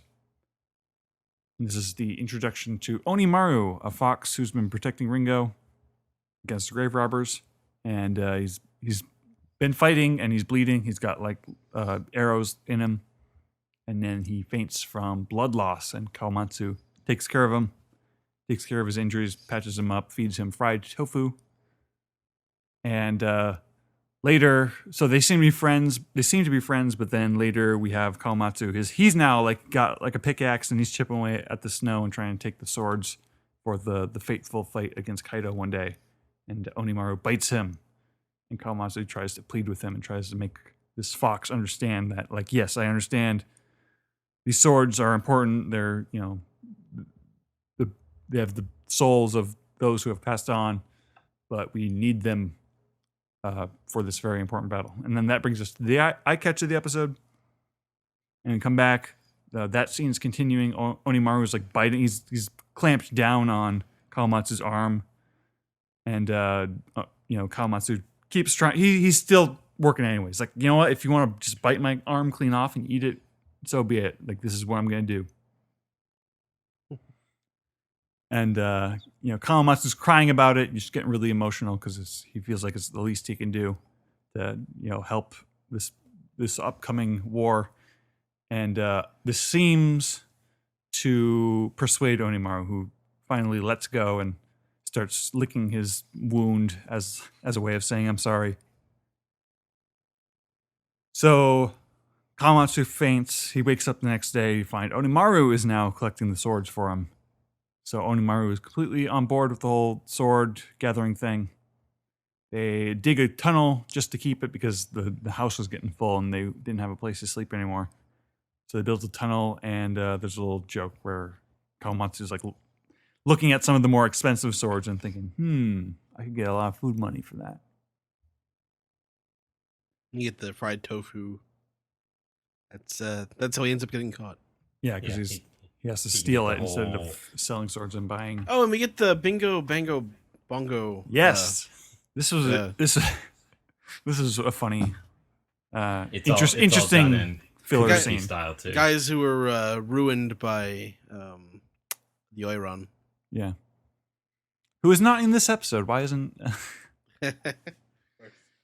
So it's you get this really showy scene of Kawamatsu and Onimaru are like on the bridge, and they're almost like playing like superheroes to scare off these grave robbers who are Bingo, Bungo, and Bongo from who are the old men who are like scheming and ripping people off. They were trying to be grave robbers, but got chased off by Kawamatsu and Onimaru. And this is when Kawamatsu comes up with the name Gyukimaru as like the name he assumes when he's protecting the bandits bridge. So that's new for the anime, which is Kawamatsu coming up with that name. No, it isn't. No, it's not? No, I'm pretty sure he came up with that name in the manga. We just didn't see this bridge sequence. With but then where would he have brought it up in the manga? There's one panel where Kawamatsu's hiding his face and comes up with the name. Oh, okay. Yeah. All right. It's not this whole sequence, but there is one panel where he comes up with the name, and that's why they're like, who's using that name? How could they continue what I started before I got arrested? That does make sense. That does sound familiar. Yeah.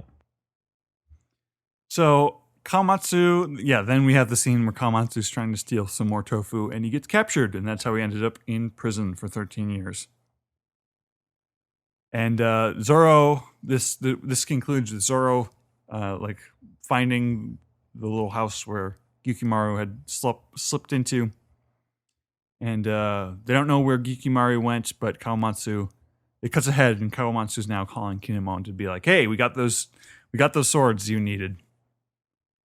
And he's just kind of sitting in the place, just wondering like, who could have collected all these swords? Who could have built all these shelves? Like, it would have had to have been a human, right?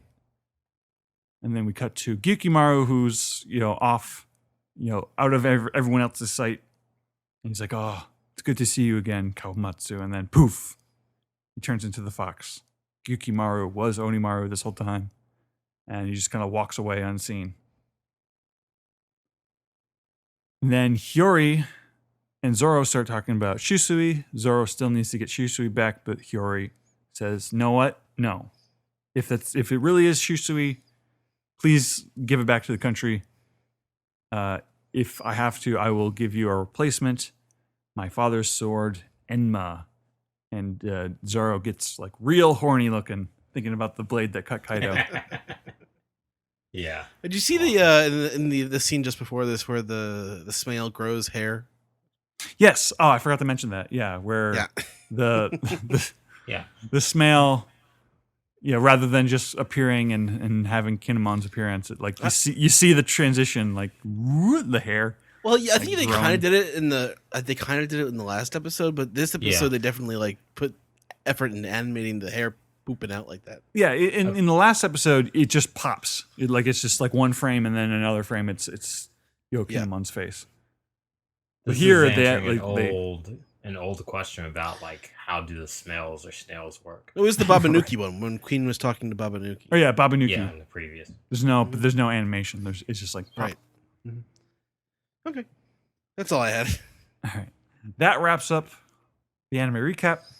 General thoughts on these 2 episodes, you guys? If this was other characters, I'd be more annoyed, but I like these characters. So I kind of like this story, but it's very slow. But this is the kind of slow that really works, especially with exactly. the That's what I Onimaru mean. story. It's got pathos. Exactly. It's got a lot of emotion behind it, and I can get behind that. So that can take its time because I'm fully invested in the characters and I'm invested in their sort of pain in their story, which it's not always the case. So and I'm invested in just sort of the fantastical, like kind of beautiful folklore-y kind of story. Well, the anime is very except for I don't like Udon visually; it's bad. But the rest of it, It of is the a anime, prison. well, yeah, exactly. It's not. It's a very dull environment. But everything else, I think, looked. Wano continues to look beautiful, except for Udon. Yeah, I mean that also helps with the pacing, is the fact that you're dealing with such like superb animation and image quality. Mm-hmm. I really like the what's the Gaikaku episode was pretty good, but I really like the previous one. I thought the animation quality, not just the Big Mom Kaido fight, but I thought it was consistent and just beautiful throughout. Because like it's really hard to make mundane stuff interesting. Mm-hmm. Are like compelling, because like while I was watching the episode, it reminded me of the old adage is like you want to do the thing so well that people don't realize you're doing anything at all. Yeah, right. Yeah, and that's what I like about the previous one versus the more recent one had more style to it, and that's fun too. All right, I think I'm mostly in agreement. I don't have a whole lot more to add. I think we can move on to the next segment, unless you guys had any final comments you wanted to sneak in. No, I'm looking forward to the next week. Mm-hmm. All right, let's move on. All right, let's do it. Yep.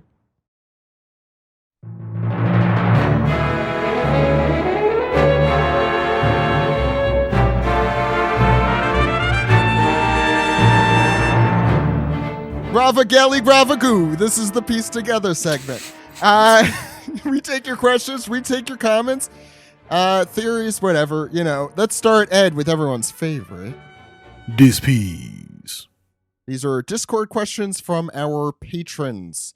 What do we have first? Alex. So we're going to be going back a whole 2 weeks for this one. So we got a lot of this piece today, and I'll start right with Jade Cool Ice, who says, "Hey, no idea what the chapter is going to cover because I'm writing this before the thought disappears a week early. Throughout the series, we see the former members of Roger's crew generally being badasses, but at varying levels of strength and fame, though they generally get renown and recognition immediately if people discover who they are. Realistically, how strong do you think each member of the crew will be by series end? Surely they can't all be Yonko or Warlord or Admiral or Vice Admiral level, right? Yeah, I'm aware the titles aren't equal to power. I'm just speaking in sweeping generalities. I personally don't think Luffy will get much stronger than an Emperor by the end of the series, if that." Power rankings, guys. Or future power rankings. I do like the thought though, because I think, like one of the things that kind of really brings Dragon Ball down the further it goes is like half these characters could like blow up the planet if they wanted to. Yeah. I don't want Nami to blow up the planet. Why not?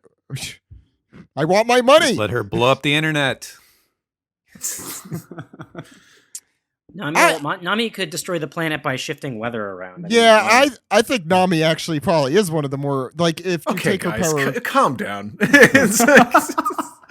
Just to be contrary to It's what like, you were saying. Yeah, that's what we're here. I mean, look, when Nami you go could back to cause, Enies like- Lobby, and Fukuro was giving the power level of CP9 characters. Doriki. Anyway.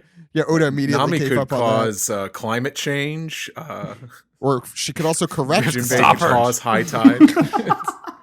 No, I think that's I think that's hopefully what's going to save the Straw Hats is, believe it or not, some form of relatability. Yes, like a lot of them have gotten so much more powerful since the early chapters of the series, but I despite that one opening song I don't particularly care for. I don't want them to be the superpowers, you know? All Luffy has to be is tougher than Blackbeard. I'm wondering. Usopp is the one I'm really wondering about, because the whole thing is all his fake stories, his fables have to come true. But he's also like kind of still supposed to be the everyman. He's taking steps beyond that. But I'm wondering, is he going to be like a superpowered guy, basically? Not literally having superpowers, but like a strong guy. You know, what is it, warrior of the sea? Or is he just going to be a warrior of the sea in Tales? You know, like It doesn't feel like Usopp, Nami, and Chopper are going to get like appreciably like quote unquote stronger, like much more than this. Like I think they could learn new tricks, you know. But I like strength. I think they've probably kind of got there. Well, that's how they work. Nami and Usopp in particular is and we might see this in Wano too, but they fight through intelligence because they are the smartest members of the crew next to Robin. I'm gonna annoy all Robin and Jinbei and Frank. Frankie's smart with his weapons and stuff. Anyway, any other thoughts on that? What's next, Alex? Narthon says, "Our Blood Oath stealth crossover with One Piece? They're going on and on about moons. Seriously though, Steven, any differences to translating your 3 recent series as compared to One Piece? Also, any after-the-fact thoughts on Samurai 8 or Time Paradox Ghost Rider?" I think the difference is these other authors have to step it up and stop getting their series canceled. Ooh.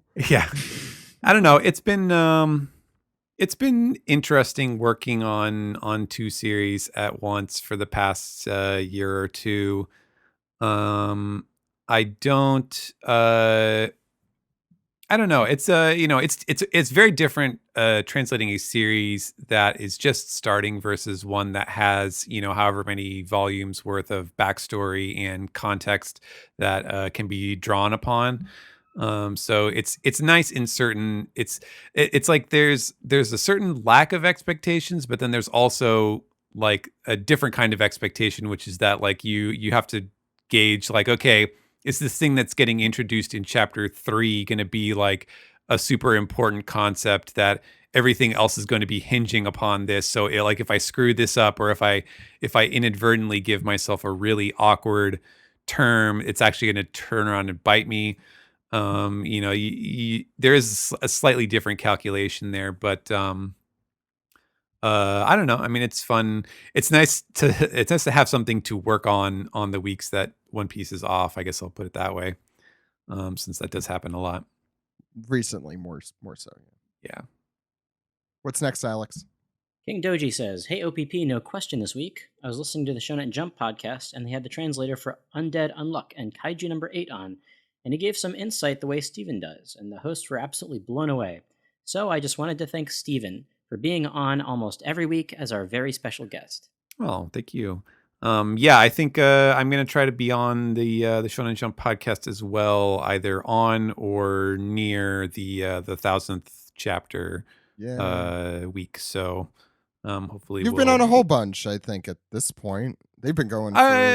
I've been on once or twice on my own with Shonen Jump, but they have a new New a host, host taking over, so this will be my first time talking with him, and yeah, so gotta up the OP quotient on the Shonen Jump podcast. Absolutely. So I'm guessing these are all Steven questions. No, it's fine. Yeah, it's We just love super our interesting. Steven. I assume he was being sincere. Yeah, totally. No, I know. It still sounds like you're being a little sarcastic. Oh, Alex, Steven, go ahead. totally. Just kidding. That's supposed to be sincere.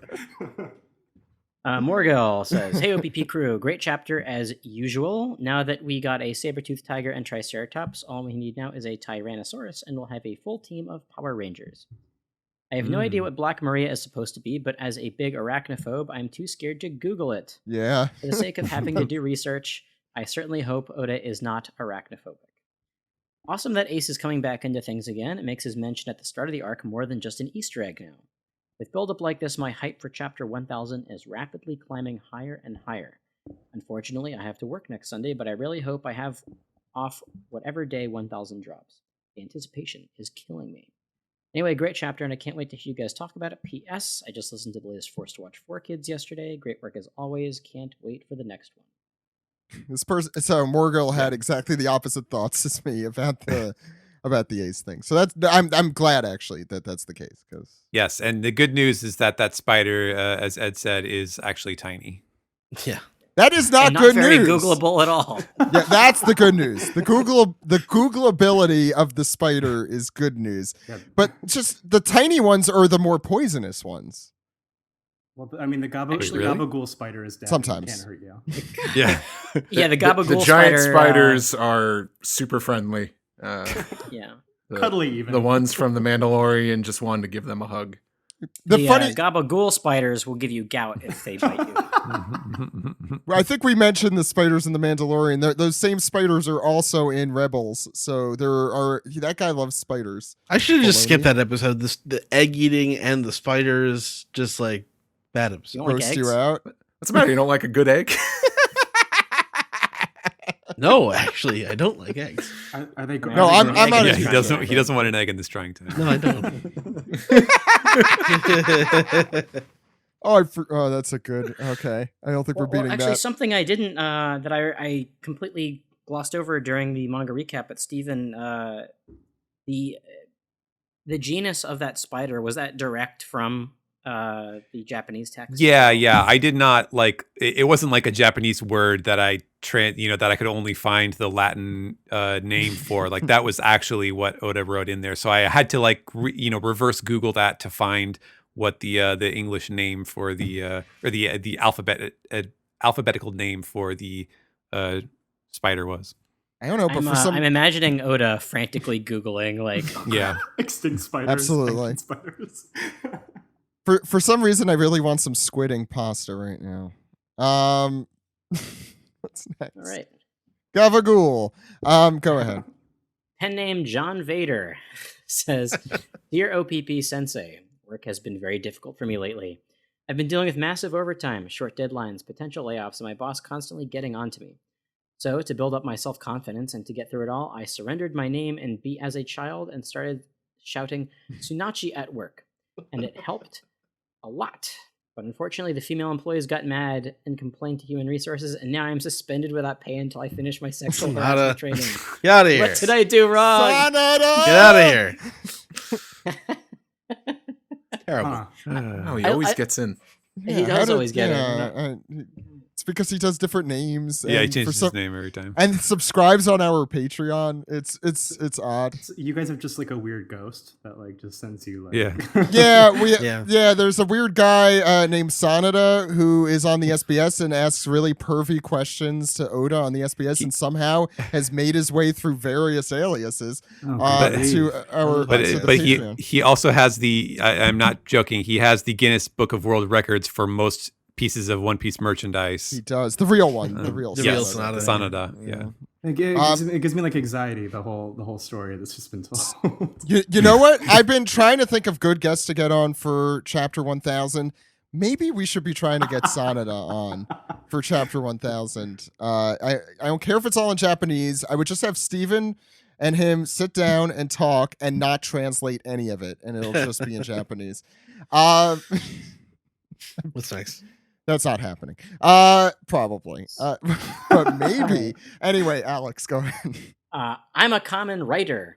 Says, if the OPP cast had a chapter dedicated to splash pages of you guys transforming with Zoan fruits, what would you all turn into? Previously known fruits are okay. Well, we know Ed's not going to be a spider. I think we talked about all the We had our dinosaurs. ancient types. Yeah. Yeah, we were talking about before the show, and I love the idea of Steve being a Momentosaurus, not just because of the Yiddish connotations, but because of the enormous neck that would be on Steve there. Why did you guys choose the dinosaurs you guys chose? I chose Ankylosaurus because it's short and squat and hardy. When I think of Alex, I think hardy. I don't know. And that's it. Am I hardy? I'm I'm thinking Carl's kind Jr. of squishy.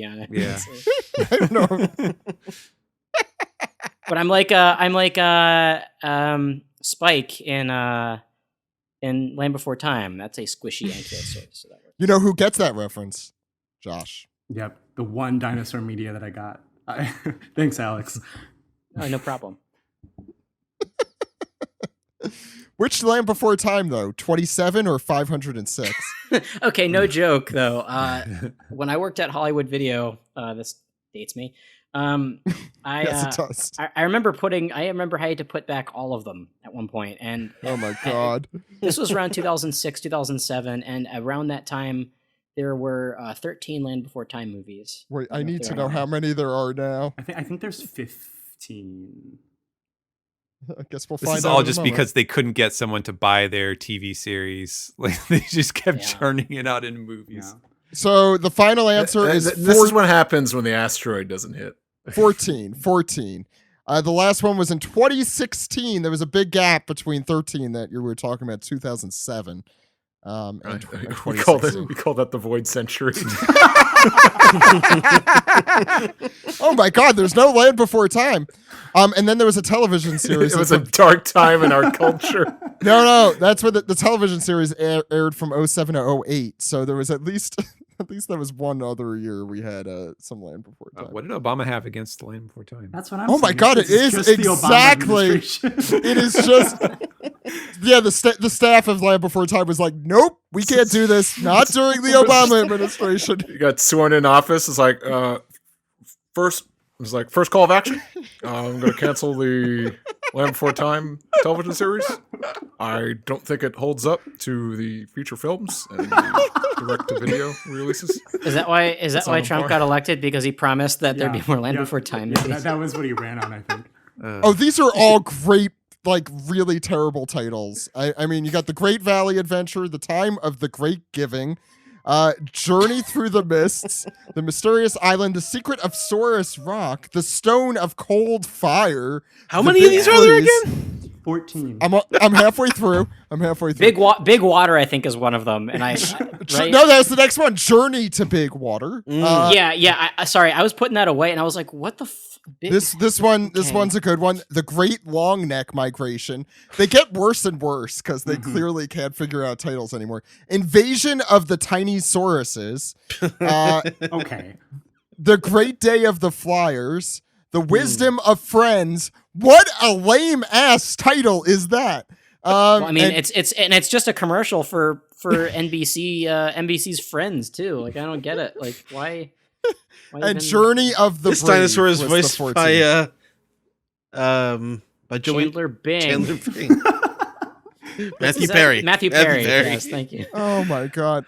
And there was video games and what is this? Good. Diana Ross's If We Hold On Together from The Land Before Time, the soundtrack for the original movie. So this has anyway. been the One Piece podcast reads the Land Before Time Wikipedia article. You know, if we get to this certain threshold on Patreon, we'll be forced to watch all of these. Forced to watch Land Before Time. God, I would rather like in earnest watch all of 4Kids twice over than Wow. watch the Land Before Time movie. Josh know is what? right here, Alex. I That's- know. I like the first one. I like the first one. It was the first movie I ever saw in a theater. Whoa. In 1988? It was either that or Oliver and Company. It was- That probably was the greatest thing we've ever recorded. So let's try and continue here. I'm so proud to be a part of that. I mean, It's you could say that it's your fault. yeah, The it next, really is. next of course is Okay. Joe. We all know Joe. Earlier, I started thinking about my favorite arc, Shabandi, and the thought occurred to me: what would 4Kids have done if they ever reached Shabandi? My idea. I apologize. We do not bring them up like this all the time, but it's just I think we're just doing this Patreon show is The just 4Kids we thing. brought this on this on people that I'm like, yeah, can you stop talking about that stupid dub? Oh no, you People- gotta cross advertise. That's marketing. Yeah, and people Yeah. like talking about 4Kids because it's this like old relic where it's like there's this rap and what was going on there? What is that? Yeah, I think let me there's let me interest. finish. Well, let me. I'm sorry, I realized I cut Yeah, off I'm sorry. Alex. I'm sorry. She says, my idea would be that the slave auction house would be turned into some kind of friend auction. And there'd be some lesson about not winning over friends with money and how the Straw Hats are true Oh friends or my something in God. equal ridiculousness. That's too well done, right? Right, Alex? Like, Yeah, there doesn't need to be any sort of moral to it. That's sort of not how they roll. no, it's It's- just it's- like Yeah. puns 4Kids. and accents and It's basically what can we get away with like by the skin of our teeth and Yeah. have it make sort of sense. that reminds me. Don't look up what Pearl Jam really means, and that they use that title. What do you mean the band? Yeah, but it's a sexual sex thing? word. Yeah, it is. Oh, I I'm didn't gonna know look that up right now. You're telling me a rock band named themselves after a sex thing? They're all named after For that. shame. But so they named that episode of the 4Kids one. I'm just thinking that's gross. After the sex thing. Yeah. They didn't even know about the band. I don't. Would they just cut the whole slave auction thing? I could totally see them just Zach, cutting it. Yeah. Jesus Christ, like that whole arc is centered around that. But I they know, could get but they could get but- some royalty-free disco to play whenever disco is in the scene. Oh, their music is so bad. Oh my god. Alex, did you finish looking that up? Yeah, tell us over. I the did. air, I Alex. did. Oh, it's not even that. It's not even a bad thing. It's just a euphemism for something that is perfectly normal. Anyways, I think we're not. No, Your but pearls for okay? for 4Kids, it's Oh, for it's- 4Kids. That's why I was making the joke because that's what they named their episode title, Pearl Jam. So They clearly- fantasy book, like a 4Kids arc. Yeah. I think Something we. past Skypea. Well, I think what did we? Yeah. We made a y'all Ledbetter joke, right? We made Yes, you did. No, and Stone Temple Pilots. You said was Stone Temple Pirates. Very good. That was good. I like that one. Yeah. Gotta save these for future episode titles. That's all I'm saying. Well, I mean, like once they. I hit mean, like, Alabasta, that, when you that think could be- about that it- could be a title. When you think about Yeah. it, Scott Weiland did kind of look like Zeph after not eating for like 2 weeks. Okay. What's the next question? Sorry. We didn't even answer this one. We did. Uh, No, We we didn't didn't. answer- We talked. We didn't Okay, answer fine. the last What one would- either. what would 4Kids have done if they ever reached Shabani? I think I'd go a little something like this. Oh god, here we go. Hey, bubbles! They'd be making so many bubble jokes, like Hate to burst your bubble. you know, I'd hate to burst your bubble, Straw Hat. Wait, And they'd make a bunch of Peter Pan jokes because Peter Man is right there. first of all, they um, definitely would not call it Shabadi or Shabandi. They'd call it what? Bubbletown? Bubble Palooza or Bubbleopolis. Say hello to Bubble- Queen Bubble Apple. Bubble Palooza, I like. That's good. Yeah. We do not have to go through this whole thing, Steve. I Maybe know you they'd want to call it, answer like, Joe's I don't know, question. but we don't Soap have to. Town. Like, wait, someone would be like, "Hey, Zorro, don't forget to return to this certain grove." Zolo. This is my mistake. And Zolo would say something like, "Oh, if I didn't, it would be a grove mistake." Yo. That's too good. That's the problem. Like, this shit is like The Fly. It's like Alex and I are slowly turning into this dub. Like, that's like we're gonna become freaks. The Cronenberg at the dub end of this. One Piece. Mm-hmm. Yes. I mean, I'd like to personally. I'd like to think that you and I would maybe write a better version of the 4Kids dub. I know. Man, no. That should be a new stretch goal.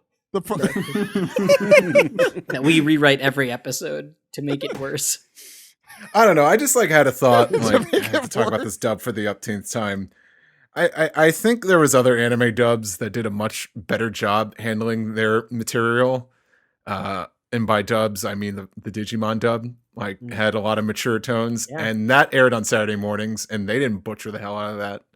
But 4Kids is like there's letters on this character's shirt. We can't have that. I still really want to get to the bottom of all of that and talk to people, and I think that's a stretch goal. I think we could actually I would love accomplish. to. Yeah, always. Yeah. Versus making the two of you make ridiculous voices, which you do for free anyway. Let's be honest. What's the next question, Alex? For Patreon money. Yeah, guess what, everybody? We still have a couple more questions for Dispies. It's a long one. On just Dispies, yeah. Yeah, Black Gendo says, "Hey OPP, Monster Girls, yay or yay? Winky face." Winky face. I do. Yay. I really liked all their designs. Mhm. Oh, great. Very cool. Black Gendo also says, "Real question. Would it be okay if in chapter 1000 Kaido strikes down Big Mom in front of Luffy and later tries to pin it on the Straw Hats and the Akazaya? Big Mom is already planning a betrayal, and there are so few witnesses not on Kaido's side up there anyway." Who is Would he? it be Hody okay? Jones? See, this doesn't seem like a scenario where that would like make things worse. Hmm. I don't know. Like who is he? Who is he arguing towards? Like the cops? Like they did it. They. Well, yeah, because there's been like moments where like they're in like a politically delicate situation, but this doesn't seem. No. Now I know what Black Endo's strategy is in Among Us when they're an imposter. Be in a room with two other people, kill one of them, immediately call it in, and be like, they did it. And we have one more. We have one more dispiece. OG-san says, "Hey OPP, woohoo! What a chapter!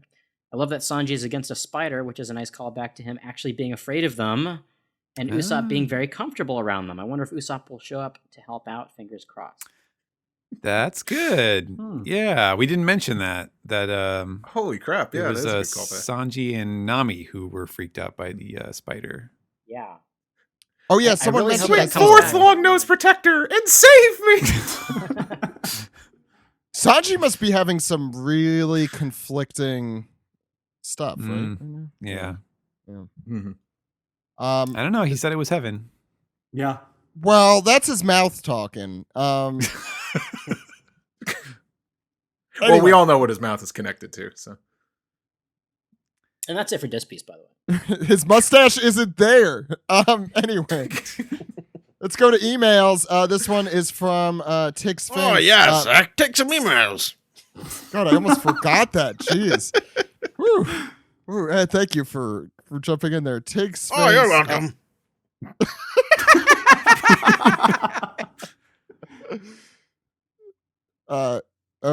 Okay. Am I good to go? Yeah, go for it. Okay. Tig Sphinx has one. I read the end first because it's a somewhat long one, and it says, Zach, assuming you were reading emails this week, I am sorry if there are mouthfuls and difficult pronunciations. If it helps, J. Michael Tatum did a cold read of a listener submission I sent into his new podcast with Jamie Marchi, and he stumbled over some words too. So, with that challenge, I read this question. Here we go. I've been meaning to get back to you regarding Greg and Zach's request for more information on saber-toothed cats, and this chapter made it a necessity. I am not sure what source Oda used or if he just liked the way it sounds, but if it is saber-toothed cats, it is saber-toothed cats, not tigers. Yeah, I guess I'm old-fashioned with that too. I like tigers, but I guess it's true. Everyone wants to be what they learned, but it was when they were 5. So Well, Steven, is that also what the Japanese? I don't know. Yeah, so the term for the saber-toothed cats in Japanese, or what like the colloquial term is, it's actually saber taiga. And it's one of those things where it's like, okay, yeah, I mean, I know it's probably not literally a tiger, like Oda didn't even really draw him with the stripes and stuff like that. But it does say saber-toothed tiger. You never know what kind of theming he will do based on stuff like that. So Fair, I just stuck with what it was. Yeah. And everyone knows what it is, even if it's not correct. I think, Right. like, at least people reading. Anyway. Right, like how Pluto's a celestial dwarf, quote unquote, but really it's a planet. I didn't. Pluto's a planet, bitch. I didn't realize that Science issued a correction about saber-tooth tigers. So this is an educational podcast. it's the lesser version of Pluto. So this actually does actually get educational, and I'm trusting her here. I assume she knows. Are you okay? What is this, Mario is missing? Oh, Steve A logs game that I thought was going to be a Mario game, but ended up being educational and kind of... All right. no, I'm sorry. I thought you were talking about our podcast being educational. Well, no, I'm the like, podcast I'm the podcast out. is about to be educational because Tig Sphinx says the group of saber-toothed cats is divided between true cats. I am gonna be mispronouncing a lot here, just like she said, and nimravids. Nimravids differ from true cats because part of their cranium, the skull minus the mandible, is cartilaginous. I'm not gonna cartilaginous. Cartilaginous. That sounds better. Instead of ossified, the auditory bullae is cartilage, like most of the nose versus bone. They generally have more vertebrae and cannot retract their claws. I really hope she is into some sort of feline, science. Anyway, the only true cat that can't retract their claws are cheetah. Another group that has been traditionally included in the Nimravidae, I assume is the way to pronounce it, but now is its own group, are Barbarophides and Barbarophidae.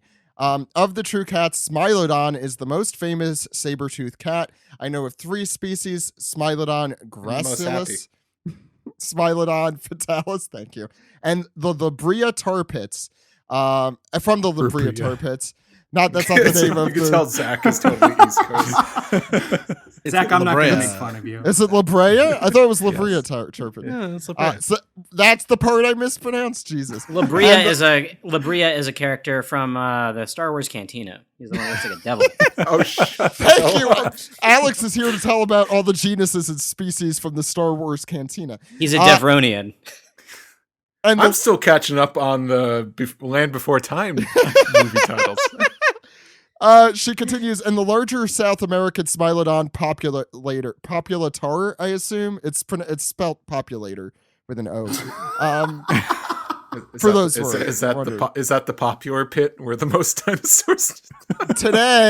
today, cloud leopards are being they are being to evolve saber teeth. I assume that means they have some sort of saber teeth. In addition to this tidbit, do you know that other animals were developing saber teeth at the same time as saber-toothed cats? There are actually saber-toothed deer. All interesting.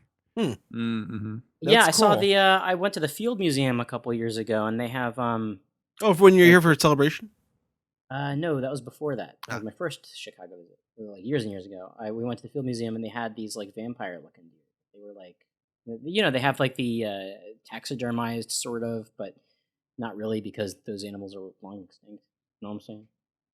I'll add that National Geographic just actually did a whole article on Smilodons where they actually went through that whole thing, except they probably didn't mispronounce the Labrea tar pits. Oh my god, I'm losing my Star brain. pits. Yeah, that's where all the D-level Hollywood actors. That's the episode of Futurama where they had Jack Nicholson in there with the club.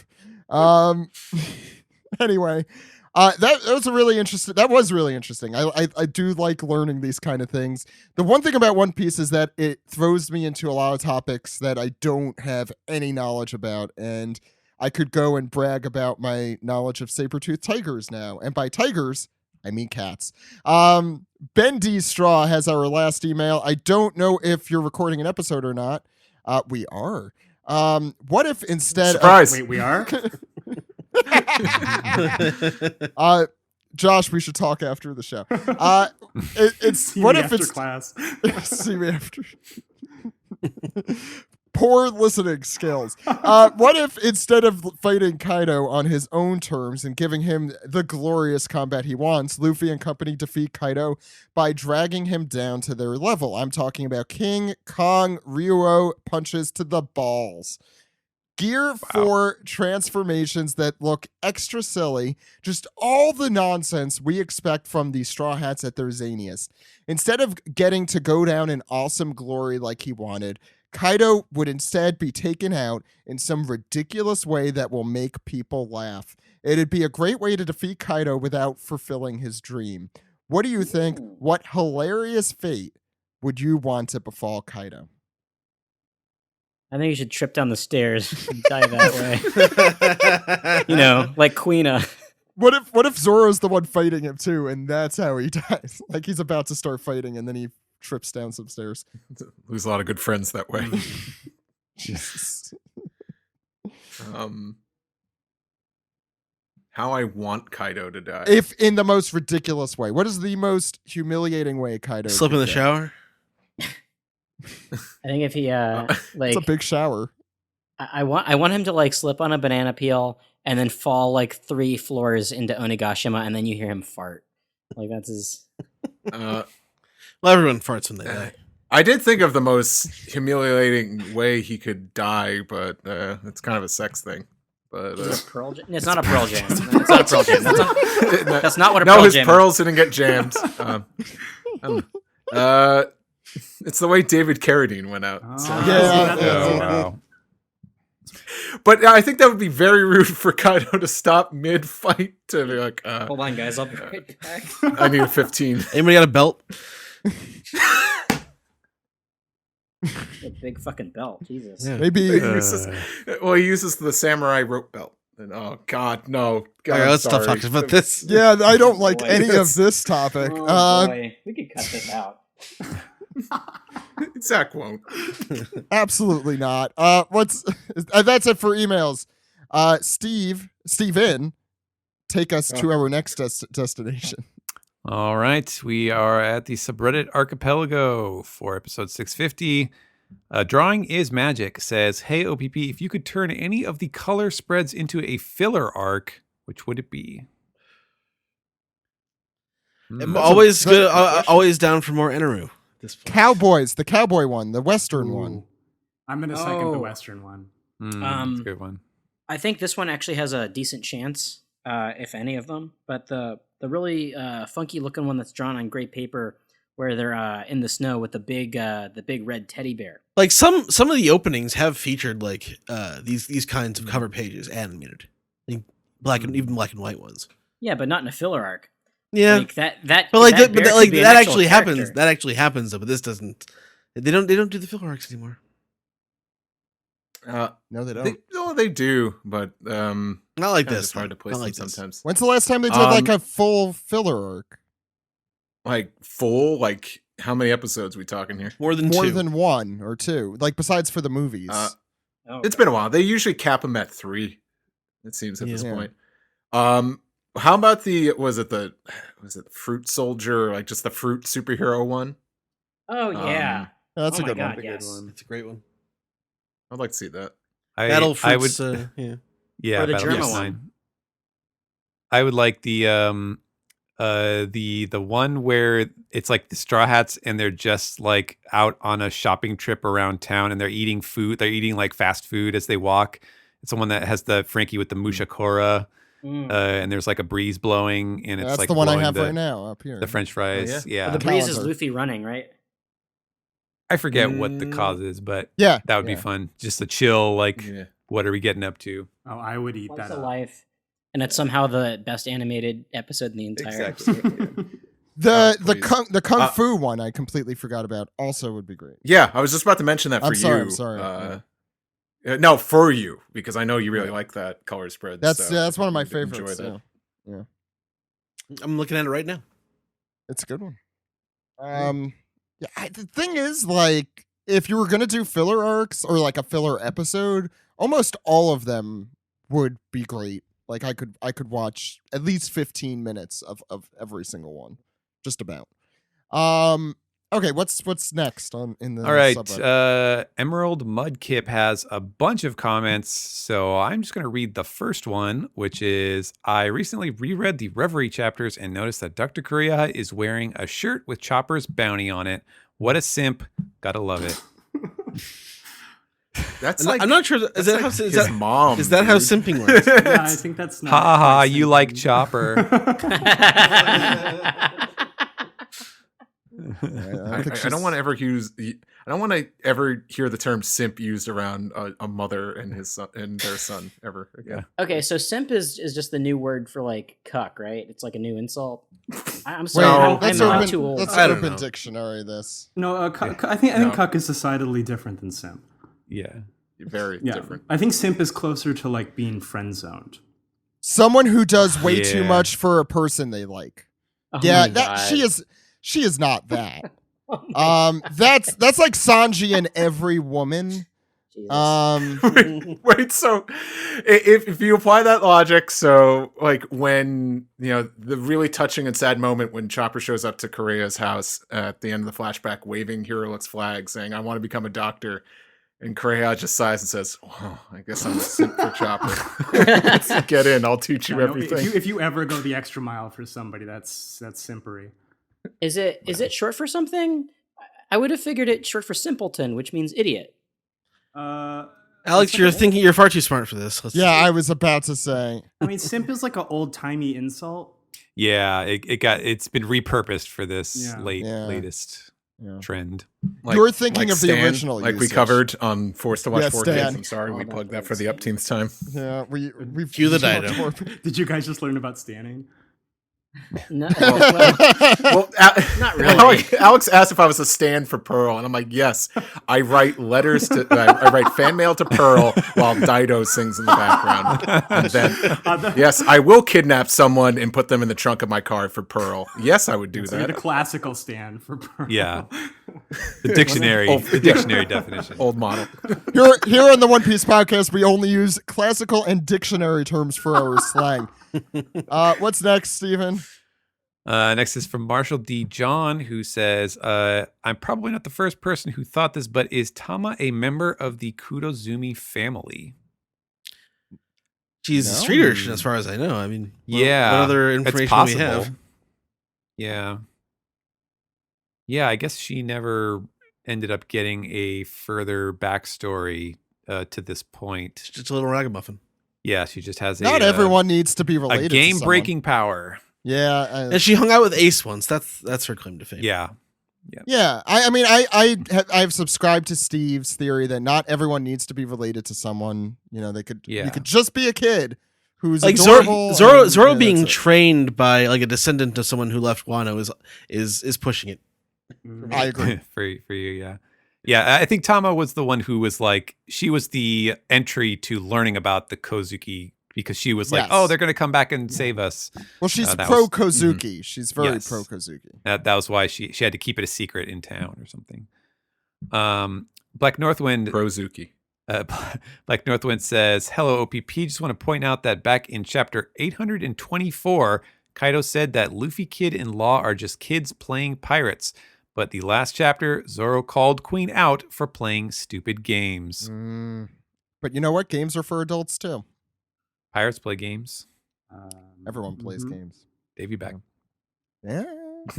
Only adults play those. Fucking Gales unless said, it's a dog who's playing the Davy Bark fight. Fucking Gales says, all right, Several which one of poop. you did it? Who made the jokes about Maria being an ancient spider? Because now we have a freaking ancestor, 2 tarantulas, and trapdoor spiders crawling around. Do you think if she goes full spider mode, Sanji would start to think of her less as a woman and more of a bug? Well, first of all, spiders are not bugs. They're arachnids. Thank you, So Stephen. Sanji would be really dumb. We're an educational. I wondered that too. I did wonder that too when I read this chapter, and I'm like, and say if that's going to happen. But I don't know. I think Oda has too much fun drawing that top half of Black Maria on a spider body. Yeah, but hard to say. We'll see. I think though, I feel like that would be. That'd be too much of a workaround for Sanji to be like, well, she's full spider, so she's not a woman anymore. Would she be a sexy spider? Yeah, I was gonna say, is Oda so much of a bro that like when he draws her as a spider, she has to have like big spider tits or something? It feels likely to me. That's where the webbing is stored. do her tits have like legs attached to them too? Oh no. No, they you know. Unlike a male spider's boobs, they have a function. Sailor Car Spider boobs. That's the title. That's the title this week. Spider boobs. Maybe next week. God. Sailor, just wait. Sailor Karna says, just wanted to say happy holidays, OPP, and cheers to a better 2021. Yeah, hopefully next year we have podcast episode named Spider Boobs, because 2020. You know what, Zach? I was ready to move on and accept that well wish, and then you have to just bring us right back to Spider Boobs. I will always. Zach, you've got to manifest that into existence. I think that's up to Steve and Maddie. I don't think I could do anything about that. Oh no, nope. No. All right. Last question I made you draw Queen on a toilet. Get this maniac out of here. I'm sorry that your boss has gone crazy with power, Steve. I mean, our boss, jeez. Mad with power. I'm crying. Our last question on Reddit is from Fish Mammoth, who says, hey, OPP, forget if this has been mentioned by you guys before, but do you think that the dinosaur fruits being called dragon fruits are evidence that in the One Piece world, dragons are just another animal? I find this interesting because Katarina Devon's fruit is called the dog fruit, mythical type model nine-tail fox. If dragons were mythical creatures, why do they have their own categories like dogs and cats? But if Kaido is a literal dragon, did he eat some type of human fruit, or are dragons a species? Not too sure about that last point, but interested in what you guys have to say. Well, don't dragons always have shape-shifting powers and wild powers in Eastern mythology? I think it depends, right? Yes. Yeah. The thing about the dragon fruit is that at least for as far as like the dinosaurs go, it is because it's the Ryu fruit. Ryu means dragon in Japanese, and dinosaurs are called Kyoryu. So rather than terrible lizards, they're called terrible dragons. And so in that sense, he's like not necessarily stating that dragons are like a real species. So in that regard, I'm not quite sure if I would go to the same conclusion that you're drawing here, but it is curious. He's created some very particular categories with the Zoan fruits, I think, that are sometimes hard to classify. The axolotl fruit, was that a model of salamander or a model of... Yeah, I think so. Yes, it was the salicella fruit. Yeah, that leads me to believe that there's other, salamander fruits. And I think it would be kind of funny that, if these dinosaur fruits were dragon fruits, but if Kaido has like a dragon type fruit, it's like a sala fruit model, Eastern dragon. I don't know. That'd be... Also, would there be a Western dragon and an Eastern dragon? Like, and maybe is it possible that in Elbaf, we get like a Western Viking style dragon? Well, we kind of already had like our Western style dragon in Punk Hazard. No, I meant as a devil fruit. I don't know. Yeah. And I know, like, just like a popular topic with debate is whether Kaido is a human that ate a dragon fruit, or a dragon Oni that ate some sort of human or fruit. an Oni that ate a dragon. I mean, yeah, I'm sure we'll find that out at some point. There's no real point, I feel like, guessing that at this point. We'll find out, and I'm sure it'll be hopefully be a satisfying answer for everyone. Was it last episode, Zach, that were you talking about like the way that like Oda, it's more interesting, like the way that it works is like Oda set up this universe, and then he made up his like powers. So it's more interesting for like legendary creatures to be like have regular explanations that are explained by his powers. So like dragons aren't real, but if you had a legendary model of another fruit, it's sort of like how kappas aren't real, but Kawamatsu is like a fish man who just calls himself a kappa. Like that's kind of like the proper way to do it, I guess, in this kind of a fictional world, if that makes sense. Yeah, That's yeah. interesting. I don't know. I don't remember saying that, but it sounds Okay. Sounds I think very someone said intelligent. that on. Yeah. I'm sure it was me. Well, I classed it up for you, but No, I may have. Thank you, Stephen. Is that it for That's Reddit? it. You're done. That's You're it. done. Yeah. And it's time to. Praise the trade. Yeah. Yeah, you had some I'm just attitude realizing in that. I'm Yeah. just realizing now that I should have gone back further and looked at what happened last week, but excuse me. Here we are. Now you're stuck with whatever you gotta read here. All right, here we go. First one comes from Pumpkin Spice Thought, who says, "Hey, That's good. I like that. I mean, that's what they said. So, hey, OPP, longtime fan of y'all and longer time fan of the series. Quick plug, I made a blog about tracking injuries in the manga at ouchpiece.tumblr.com. Oh yeah, I need to look at that. I saw that. But anyway, what do you think was the worst ouchie each Straw Hat ever got? Well, Zoro's is easy. It's at the end of Well, Thriller Bark. I want to add Or when one he tried to thing. cut his own legs off. that's So- what mine would be, because that was like the one that made me Yeah. grimace the most. Yeah. So that's in the shins. we're man. hoping to resume our fight together. Sorry, mixing up our puns. Our fight together series next year, and one of the episodes hopefully we'll be doing is on disfigurement. Shannon really wanted to do that, so Mhm. we'll hopefully be talking a lot about ouchies on there, to put it one way. So lightning round of all the Straw Hats' worst injuries. Yeah. Luffy's is probably like Impel Down. Oh yeah. Yeah, but why not with the one that just like really like just like struck to my core when he's in the jail cell on Whole Cake Island, and when he's trying to escape and like he stretches his Oh, arms hell, yeah. and Yeah, ugh. that's an ouchie. Oh, because his Oh, hand, that's the his worst. hands were like nailed to the Yeah. like the wall, right? Yeah. But You see it. Montdoor- You see it doing like what rubber bands do when you overstretch Mhm. them. Yeah. Oh. Right. I was Nami in that scene, freaking out, like, oh, dude, don't. Yeah. And it's Yeah, like same. he's like splurting a little bit of blood. Yep.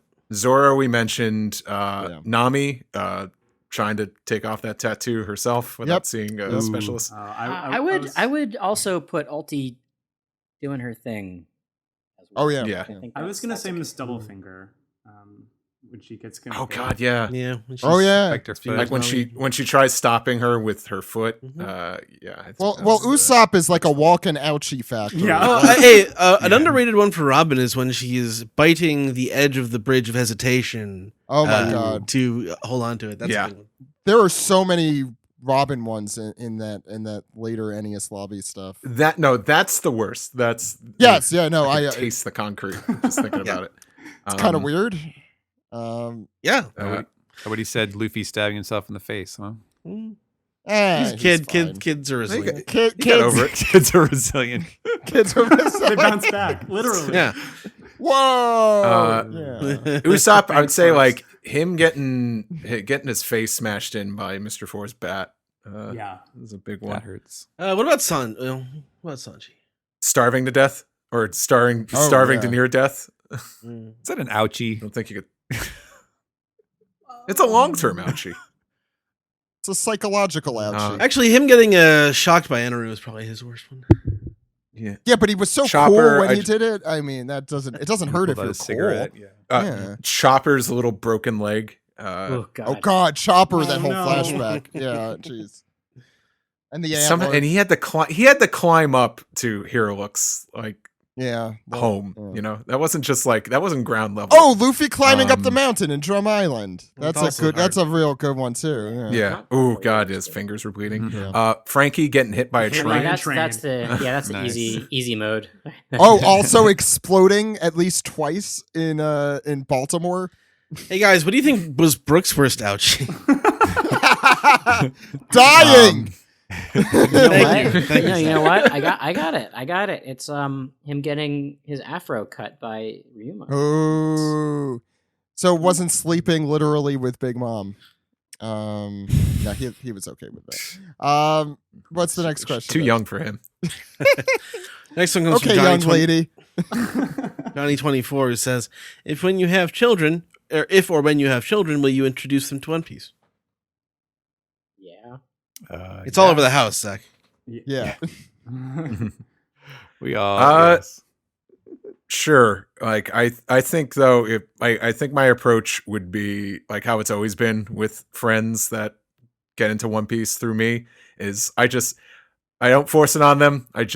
It's something I do, and if they take notice and take interest, that's on them. Two things I'd say. First, I would listen to the parents and children episode of Fight Together, where I think we go through like how and when to introduce, or like when people feel comfortable, like by personal experience. We're not telling you. You should inject One Piece into your child's veins at the age of 10. I think it's clearly up to each individual parent. Second off, I might not be introducing my kids to One Piece, but Steve is going to introduce my kids. I'm going to have Steve come over and be like, "Wow, you have a lot of faith in my future." This is why. And no, I don't. No, I'm kidding. This is why. No kid wants to listen to their parents as to what to watch or read, but they will listen to their parents' cool friend and who works in animation probably. So I think they would listen to Steve. Yeah, that's my opinion there.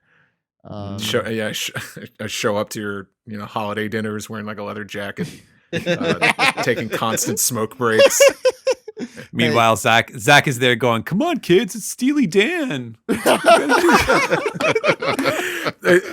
The kids will never know my deepest, darkest secret that I like Steely Dan. Oh, they can't know. But I just don't. I don't make it known. I love that. Like Zach. I love that instead of pushing drugs on the kids or something, or like some like rock and roll or whatever, it'll be like One Piece comics. How old are you?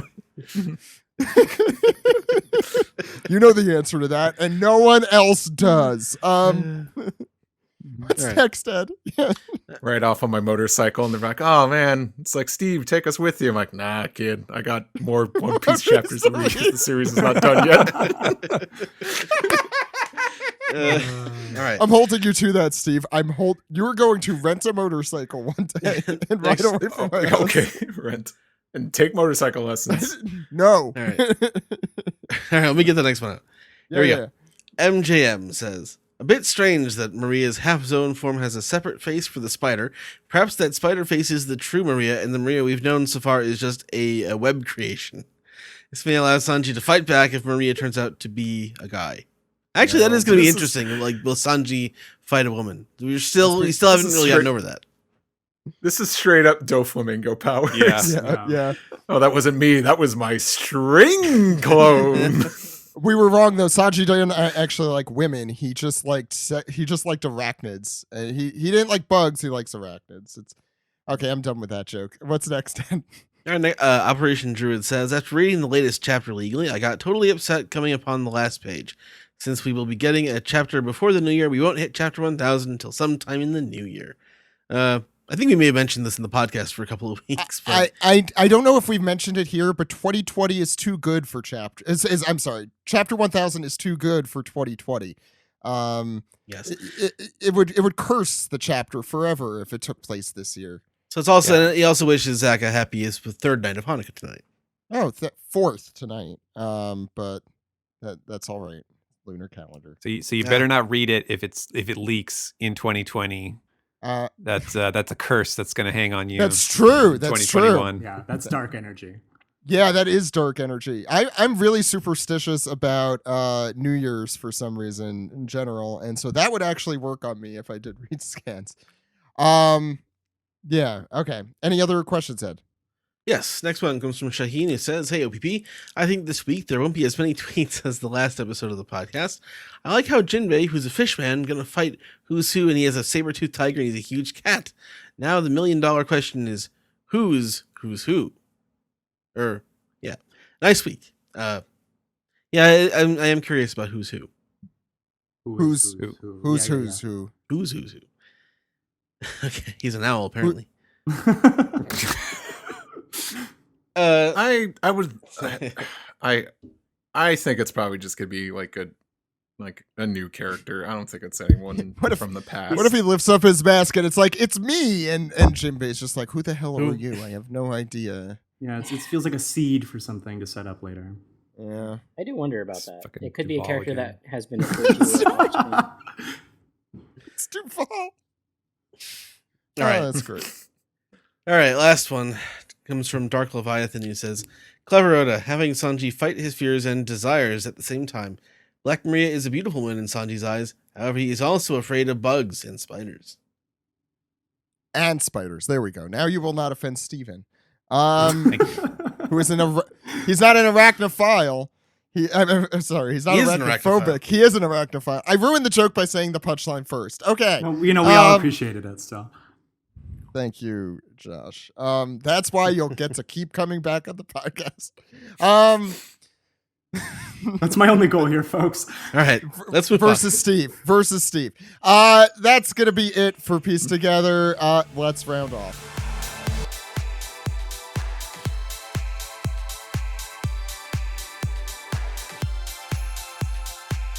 This has been the One Piece Podcast, episode 650 for December 13th, 2020.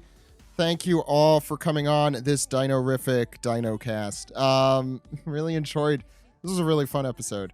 Let's go around the horn, let everyone know where you could contact us, and then I'll make some announcements as to future guests and trivia. So, Josh, where could people find you? Yeah, you can find me online at user Amons, AMONNS. I don't know. I just do nonsense. So That's what Twitter is for. Yeah, exactly. You're doing it right. Steven. Yes, you may follow me on Twitter at Translatosaurus, and you can read One Piece and My Blood Oath in Shonen Jump every week.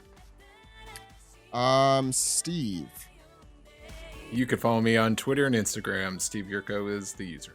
And I guess if you haven't heard enough plugs for it yet, listen to Forced to Watch 4 Kids, because the latest episode just came out. 4 more episodes of the Baratier arc, and... Barati. He's not wrong. Mihawk's French, and it's crap. And Pearl is... Oh, I won't say what Pearl is. Patreon.com/One Piece Podcast for that. And you'll find out what Pearl is. Well, I know Barati. Oh my god.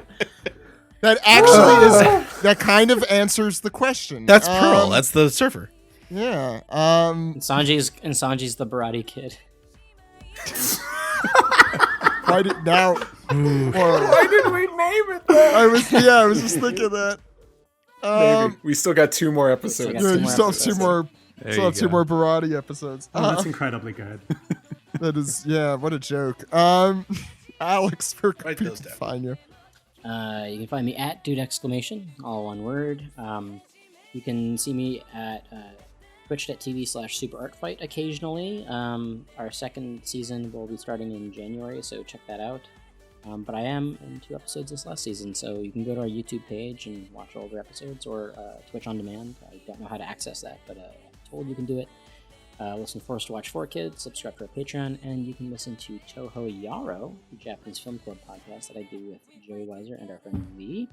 The new episode should be dropping this week. We cover the Inugami family, so keep an eye out for that. And that is all for me. Ed, where could the good people out there contact us? Well, you are Zach_Logan on Twitter. I am Edward E. One Piece. I'm also at Weeb Trailers. You can check that out. Podcast can be found at OnePiecePodcast.com, Twitter.com, YouTube.com, and Facebook.com/OnePiecePodcast. OnePiecePodcast@gmail.com is our email address. And you can subscribe on SoundCloud, Spotify. You can subscribe on iHeartRadio. Subscribe on, and you can subscribe, rate, and review on Apple Podcasts, or call us on our phone number, Zach. And that phone number is 347-497-MAJI. Raj. That phone number again is 347-497-6254. Call anytime. Anytime. with your questions, comments, theories, or ways you could break that old stereotype about the Triceratops and its paradigm. We're going to break down bridges for the Triceratops, I tell you. Before we go, the year is rounding off. Next week, we're going to do our usual year-end episode going through chapter 999 with special guest Paula Gatos, who we haven't had on for a while. I think it's been at least a year, so happy to have her back on. We have some really cool guests coming up in no particular order, just because just in case things get canceled or move around. We got Ginkgo Crown coming on. Tori from Viz is going to be joining us again. Totally Not Mark and Sungwon Pro ZD will all be on the show early next year. So let's do a little bit of trivia. For those who have been around recently, we've been doing chapter-focused trivia. We're going to do something similar but slightly different.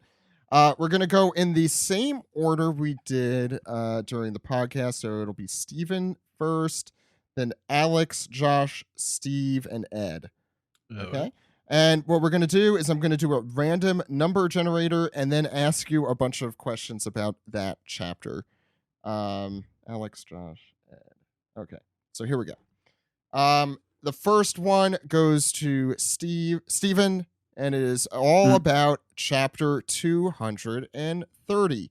I'm going to ask you 5 questions. Okay. The person who gets the most questions correct will win. That's all it is. And they're going to be similar-ish questions for each person, but about different chapters.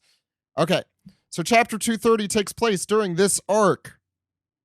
That would actually that's a tricky one because I think that's right on the borderline, but I'm going to say that's Alabasta still. No, Jaya.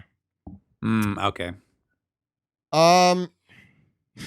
Okay, there's actually a lot in this. Oh, there's a scene that we talked about in this week's chapter. What is that scene? Is it the scene where they find these Usopp finds the spider? Yeah. Second. Wow. Yeah, it's what type go figure. It was that exact chapter. Random number generator for the win here. Okay. What type of spider is it? That's a tarantula. Yeah. Mm-hmm. Okay, so we could get a little harder here. Let's see. 4th question. There are 3 teams. Who are on each team? Oh boy. To go through the woods and find. Yeah. Well, let's see. I mean, I'm just based on the previous question, I'm going to go ahead and say that one of them is Usopp, Nami, and Sanji. Correct. That's one. Oh boy. Let's see. Who is it? Luffy and Chopper? That's 3. Yes. And then the other one would be, I guess, Zoro and Robin. Correct. Good job. Nice. Now, holy smokes. Here's the super hard one. This is the date.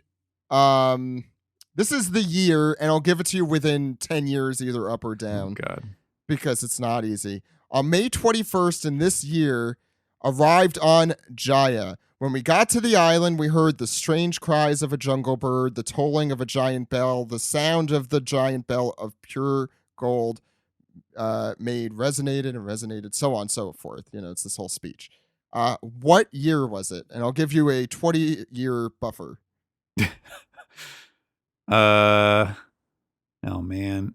I'm going to say it was like 780 or something. I did not give you a 400-year buffer, so I can't give that to you. No, 780 is like the current year. This is the flashback, or in the log that they find, right? Yeah, but it's not. Yeah. It's further in the future from 780. It's 1122, May 21st, 1122. Okay, so that's gonna do it.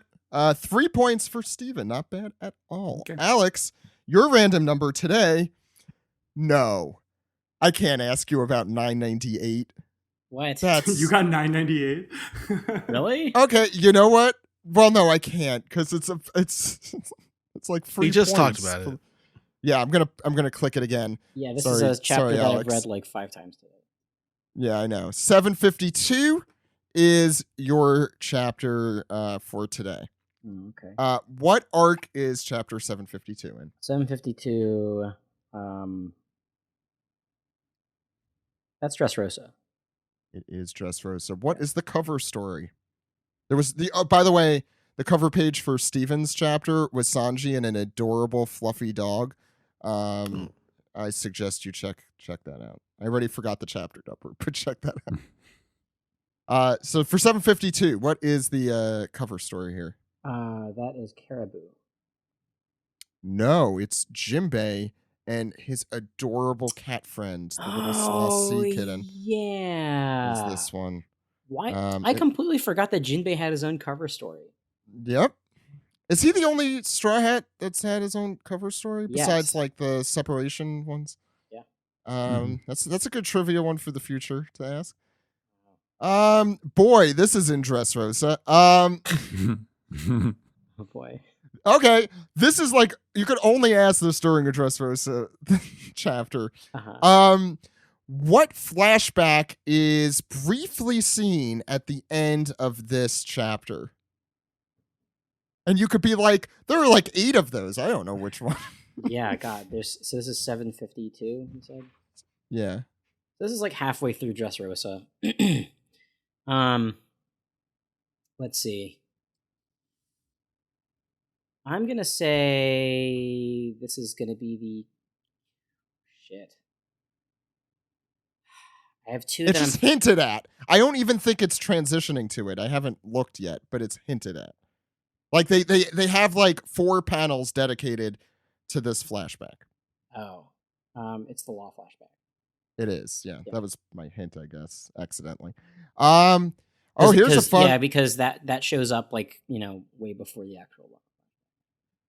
Here's a fun question. What number step is the flower field?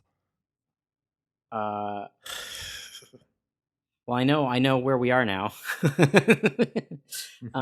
So this is post Birdcage, I guess. I want to say 3rd step. No. What 4th is it, 5th? step. No, it's What? 4th. It's 4th. I knew it was around 3. Yeah. So that was your 4th question, I believe. So this is your last question here. Okay. So this is Leo explains to Rebecca, Robin, and Bartolomeo Mhm. that big people are too heavy to fly, but they can use this service. Yeah, it's I don't remember what it's called, but it looks like a chandelier, and it's being right. It's like a flying chandelier, and it's these tontatas that are on the little. It's the Tontata Air You're Force. right, but I need Tontata Air Force, the Beetle Air Force. you gotta. It's like a division essentially of the Tontata Airlines. Yeah. I'm wondering if Steven remembers this. Is it like a fun pun? No. There's a division of the Tontata airline. Flying Beetle division. I'm just gonna tell you again the explanation here. It's that big people are too heavy to fly. Yes. So therefore, Oh. it's the Tontata Airlines. What? Big people division. Bus Okay, line or I'll give it to something. Steven. No, that's the other one you were thinking of. It's the jumping service. Right. Fun, isn't it? Jumping service. Yeah. So Alex, that's 2 points to Steven's 3 right now. So let's see who is next. It is Josh, and let's see what number you get. No. Number is 461. What arc are we in? The fans are going to figure out that I'm just a pretty face with no substance. I'm going to say You know, it's an audio podcast. I'm a pretty voice with no substance. There you go. There you go. Oh god, I have no idea. I'm gonna say a Nice Lobby. You're close. Thriller Bark. Ah. Yeah, these are harder for this. What is the cover story for this one? Let's see. No idea. I'm so sorry. Anyone want to give it a shot out there?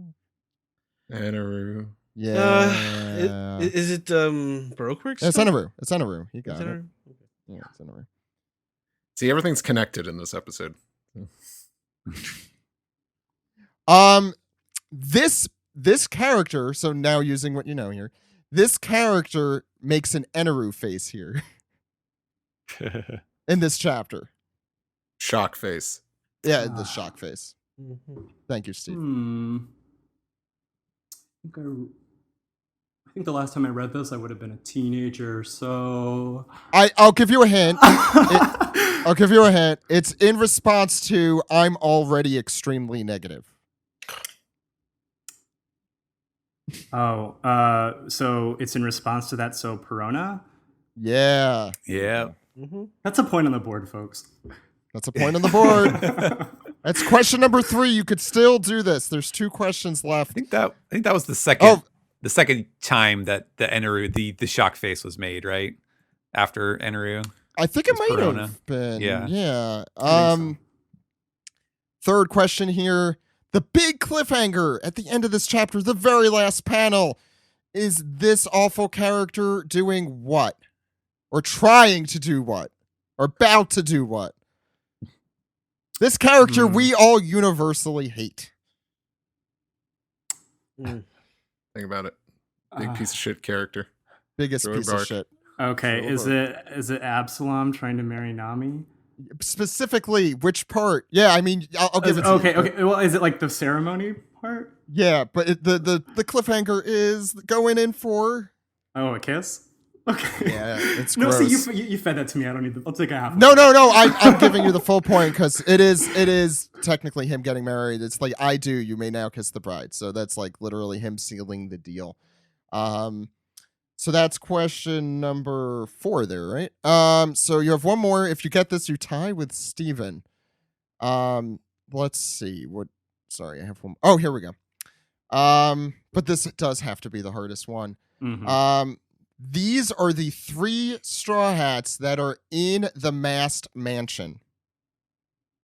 Or technically, I think in Moria's dance hall, which I did not know it was called, but here we go. He's got a dance hall. They're 3 straw hats. Just name 3 straw hats. I have no idea, so I'm just going to guess straw hats. I can't even remember who gets paired up with who. I'm going to say... I mean, Luffy's around Moria a lot, so I'm going to say Luffy. One right. Well, I'm just going to go Monster Trio. Luffy, Sanji, and Zoro. No. Does anyone want to guess the other 2? It's fighting Hogback is the hint. Robin and Chopper. Yeah, I was going to say Robin. Chopper was Chopper one of them. Robin. Yeah, Chopper Robin. Mm-hmm. Yeah, so Ed, all you need is 3 or more points to stay in the game here. Okay. Or unless you want to go eat dinner. Good. Let me know. What's up? So this one is 484. And first off, what arc is this? Ooh. Let's see. That's still Thriller Bark, I think. It is still Thriller Bark. Later. Yeah. This one does not have a cover story, so I will not be asking you about that. Okay. This chapter ends with an extremely momentous attack where everything seems lost. What is that attack? Oh, it's isn't that like Frankenstein Luffy or Zombie Luffy? Yeah, it's not fair because I need to give you a little more context because I realize there are like 8 million times in Thriller Bark where everything could be lost. Right. It's where a character shows up and does this attack, shows up out of nowhere and does this attack that makes everything look like it's lost. Oh wow. Oh, But everyone's still standing. Shadows that's Asgard. No. Anyone want to guess this one? I want to see if my question was ridiculously worded. Is it when Oars does the like gum like No. No. No. What's the question again? This is where a character shows up out of nowhere while everyone is still awake and this attack completely looks like it obliterates everything. It makes everything look like it's going to be lost. Ed, if you want to give it one more shot after that rewording, you can. No? Nah. Okay. Did you say Anyone character else comes want- out of nowhere? Yeah. And Oh, basically, isn't it Brooke? It's Brooke coming down off the. No, with you know salt, what? right? I'll reword the. I'll ask this Let's question. new question. New question. New question. We're gonna do a new question here. I don't think that was fair. Okay, let me think of a better way to put this then. I answered your question correctly twice. Here we go.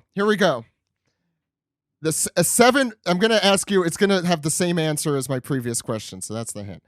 This 7 warlord a 7 warlord shows up and uses an attack that is also a reference to his. Oh, it's devil Ursa fruit. Shock. Thank you. Okay. That was slightly better worded. I don't know. think. Well, Brooke appears out of the sky at one point. Yeah, that's why I realized it was really there's so much shit that happens in Thriller Bark. Okay, next question. So this is a fun chapter, by the way. I really like this one. So Kuma, as you may have guessed, is in this chapter. What is the first attack that Zoro uses against Kuma Oh, in this chapter? I don't think he does anything before this. tower climb. No. it's it's- Lion Song. No. The first one. The It's Rashomon. 2-sword Mm. style. Draw and resheath technique. Question number 4. He does a lot, so I shouldn't that is a hard question.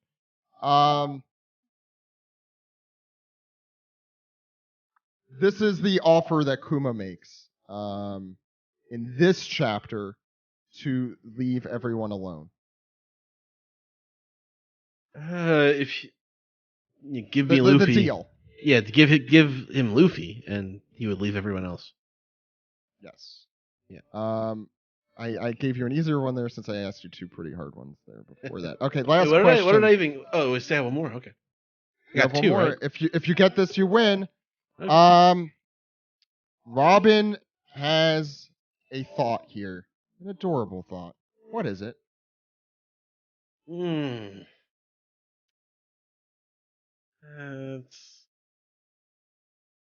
That's a good one. Isn't it a cat? It is a cat. Yeah. And do you know what she's thinking of specifically? Just out of curiosity. No, I Put don't. two and two together. But I Put can two and two picture together. the cat. Though. What were my other questions? Who were my other questions about? Oh, she's imagining the paws, right? Yeah. He has the pawpaw fruit. Yeah. But Ed does win there, 4-3 to 2-2. Cool. That very good job, close game there. That's a very memorable chapter. That's a very important chapter. I've read It that is one a bunch. very that part of Thriller Bark is like some of my favorite stuff very in, good. in the series. It's It's harder in the anime. Yeah, You know, yeah. if you take out all the rephrased questions, I win easily By a lot. by a lot. Yeah. But once the Electoral College vote, I won't agree with it. We'll see.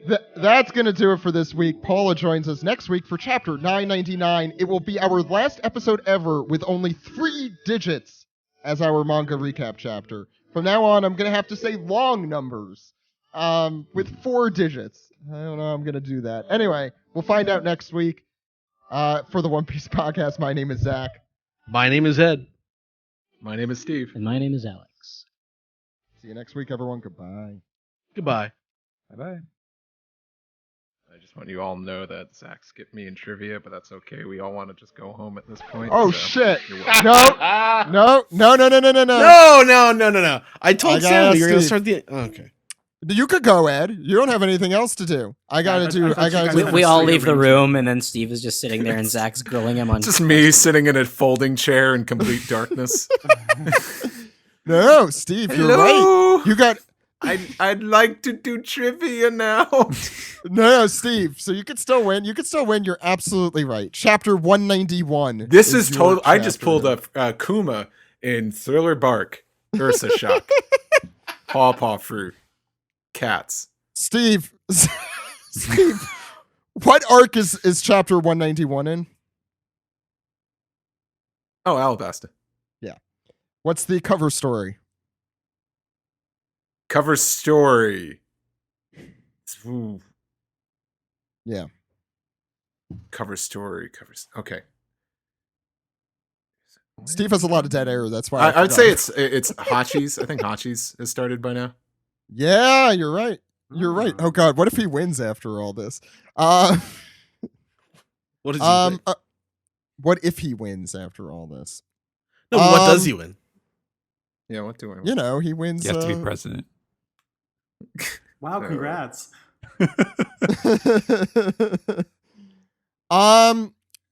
This is. Oh my God, there's a lot here. What? Okay. Nami's climate baton is at the center of this chapter. Please name what the first, what any of the three batons do. I'll be really nice here. What any of the three batons do? Yep. Clean attack. What any of them can do? Yeah, individually. Individually, they each do. One does this. Oh, one does one this, one does this. produces a heat ball, the other produces a cool ball, and the other produces a ball of electricity, whose Perfect. name I can't remember. Thunderball. Thunderball.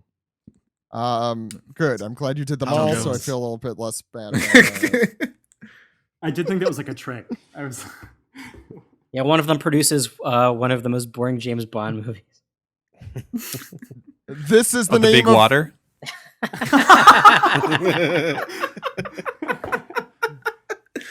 Ms. Doublefinger uses, I believe, just two named attacks in this chapter. Name one. Oof, man. One of them's called like sea urchin something. Well, you know what? In the Viz version, because you might be right, actually. Oh, my mistake. It was Spiky Happy Time. You're thinking the 4Kids version, slightly different. No, I'm not going to get this one. Oh, you know what? It's There's like three, so any of the three. Oh, now I remember. No, I don't. I'd say like sea urchin stinger. Yep. Can I guess one? Yeah, you could guess what the Viz one is if you want. Isn't one of them You're pin probably cushion? right. Not in this chapter. Not in that chapter. That in one's this called. chapter, it's That one's called Hedgehog Stinger, and the other one's Stinger Finger. wait. So is Hedgehog Stinger and Sea Urchin Stinger the same, or are those two different ones? I think they're different. Okay, so then you did not get it correct there, Steve. Because Hedgehog I like Stinger is in stinger this. finger. That Stinger is one. finger. Finger Stinger is one, and Double Stinger is also one. Wow, So that's so dirty. double finger. Last question. And I need to think of a good one here. Sorry, give me 1 second. There's a lot of fucking text in this one, and most of it is useless. Cyclone tempo acts like this weapon or this instrument. I don't know how exactly you want me to describe them. Cyclone tempo acts like Cyclone this weapon. tempo. It's hard to say. Cyclone tempo. Oh, Or cyclone Well, tempo does this. Like what specifically does it do? Besides create a cyclone. doesn't it shoot like a burst of air? Like it's It could be. It Isn't it can be kinda- played outside with everyone after the party. That doesn't help at all, but it's one of the notes. that's because this isn't the one. No, because that's the final attack. So I'm not going to say that. It's not tornado. Well, tempo. it's kind of This like is it's your like a last question, boomerang, so- right? It's like a boomerang, That's it. right? That's it. Ah, Yeah. Okay, so now we are in the unfortunate situation where Ed and Steve are tied. Oh, fuck. Okay. Man, what a great So what I'm post-credit sequence this is. I feel This like is a I'm playing great Metal Gear Solid 4. I'm down for like 25 more minutes of cutscenes. Yeah, no, there's canon story content after the credits. So this is what we're going to do. We're going to go back and forth. I picked chapter 120. I'm going to ask questions to each of you. I'll do Back a and whole forth. anime recap after this. Double anime recap after this. Well, it was before this. They already heard it. So Nice. I'm That's gonna not how ask this podcast works. I'm going to ask you questions. And whoever gets one wrong after someone has gotten one right, you get it. It's like weakest link rules. You'll see. So Ed goes first. Chapter 120. What arc is this? Oh, Whiskey Peak? No. No? The answer is Little Garden. This chapter features the quote unquote end to what battle? Steve. And to what battle? Dory and Brogy. Yes, Steve wins. That's it. Okay. See, that's it. That's Wow. all we needed to do. We'll stick around for another hour as we go through the rest of the. Ed finally gets to rest as I'm holding him. in No, his I don't get to arms. rest because we're recording an anime recap now. It's doing the hard work. Wait, Zach, Um, you No forgot, more fighting. No more fighting for you, old Ed.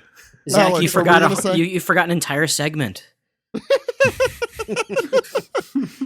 I've had nightmares of that happening. You forgot the manga recap. Oh, okay. All right, now Anyway, we can Zach- sign off. So, Steve, let's go with our classic sign off here. What? We're gonna Steve, clap. say your classic sign off that you always say at the end of every episode. Toodles. Toodles. Toodles. Toodles. Toodles. Toodles. Toodles. Toodles. Toodles. Toodles. Toodles. Toodles.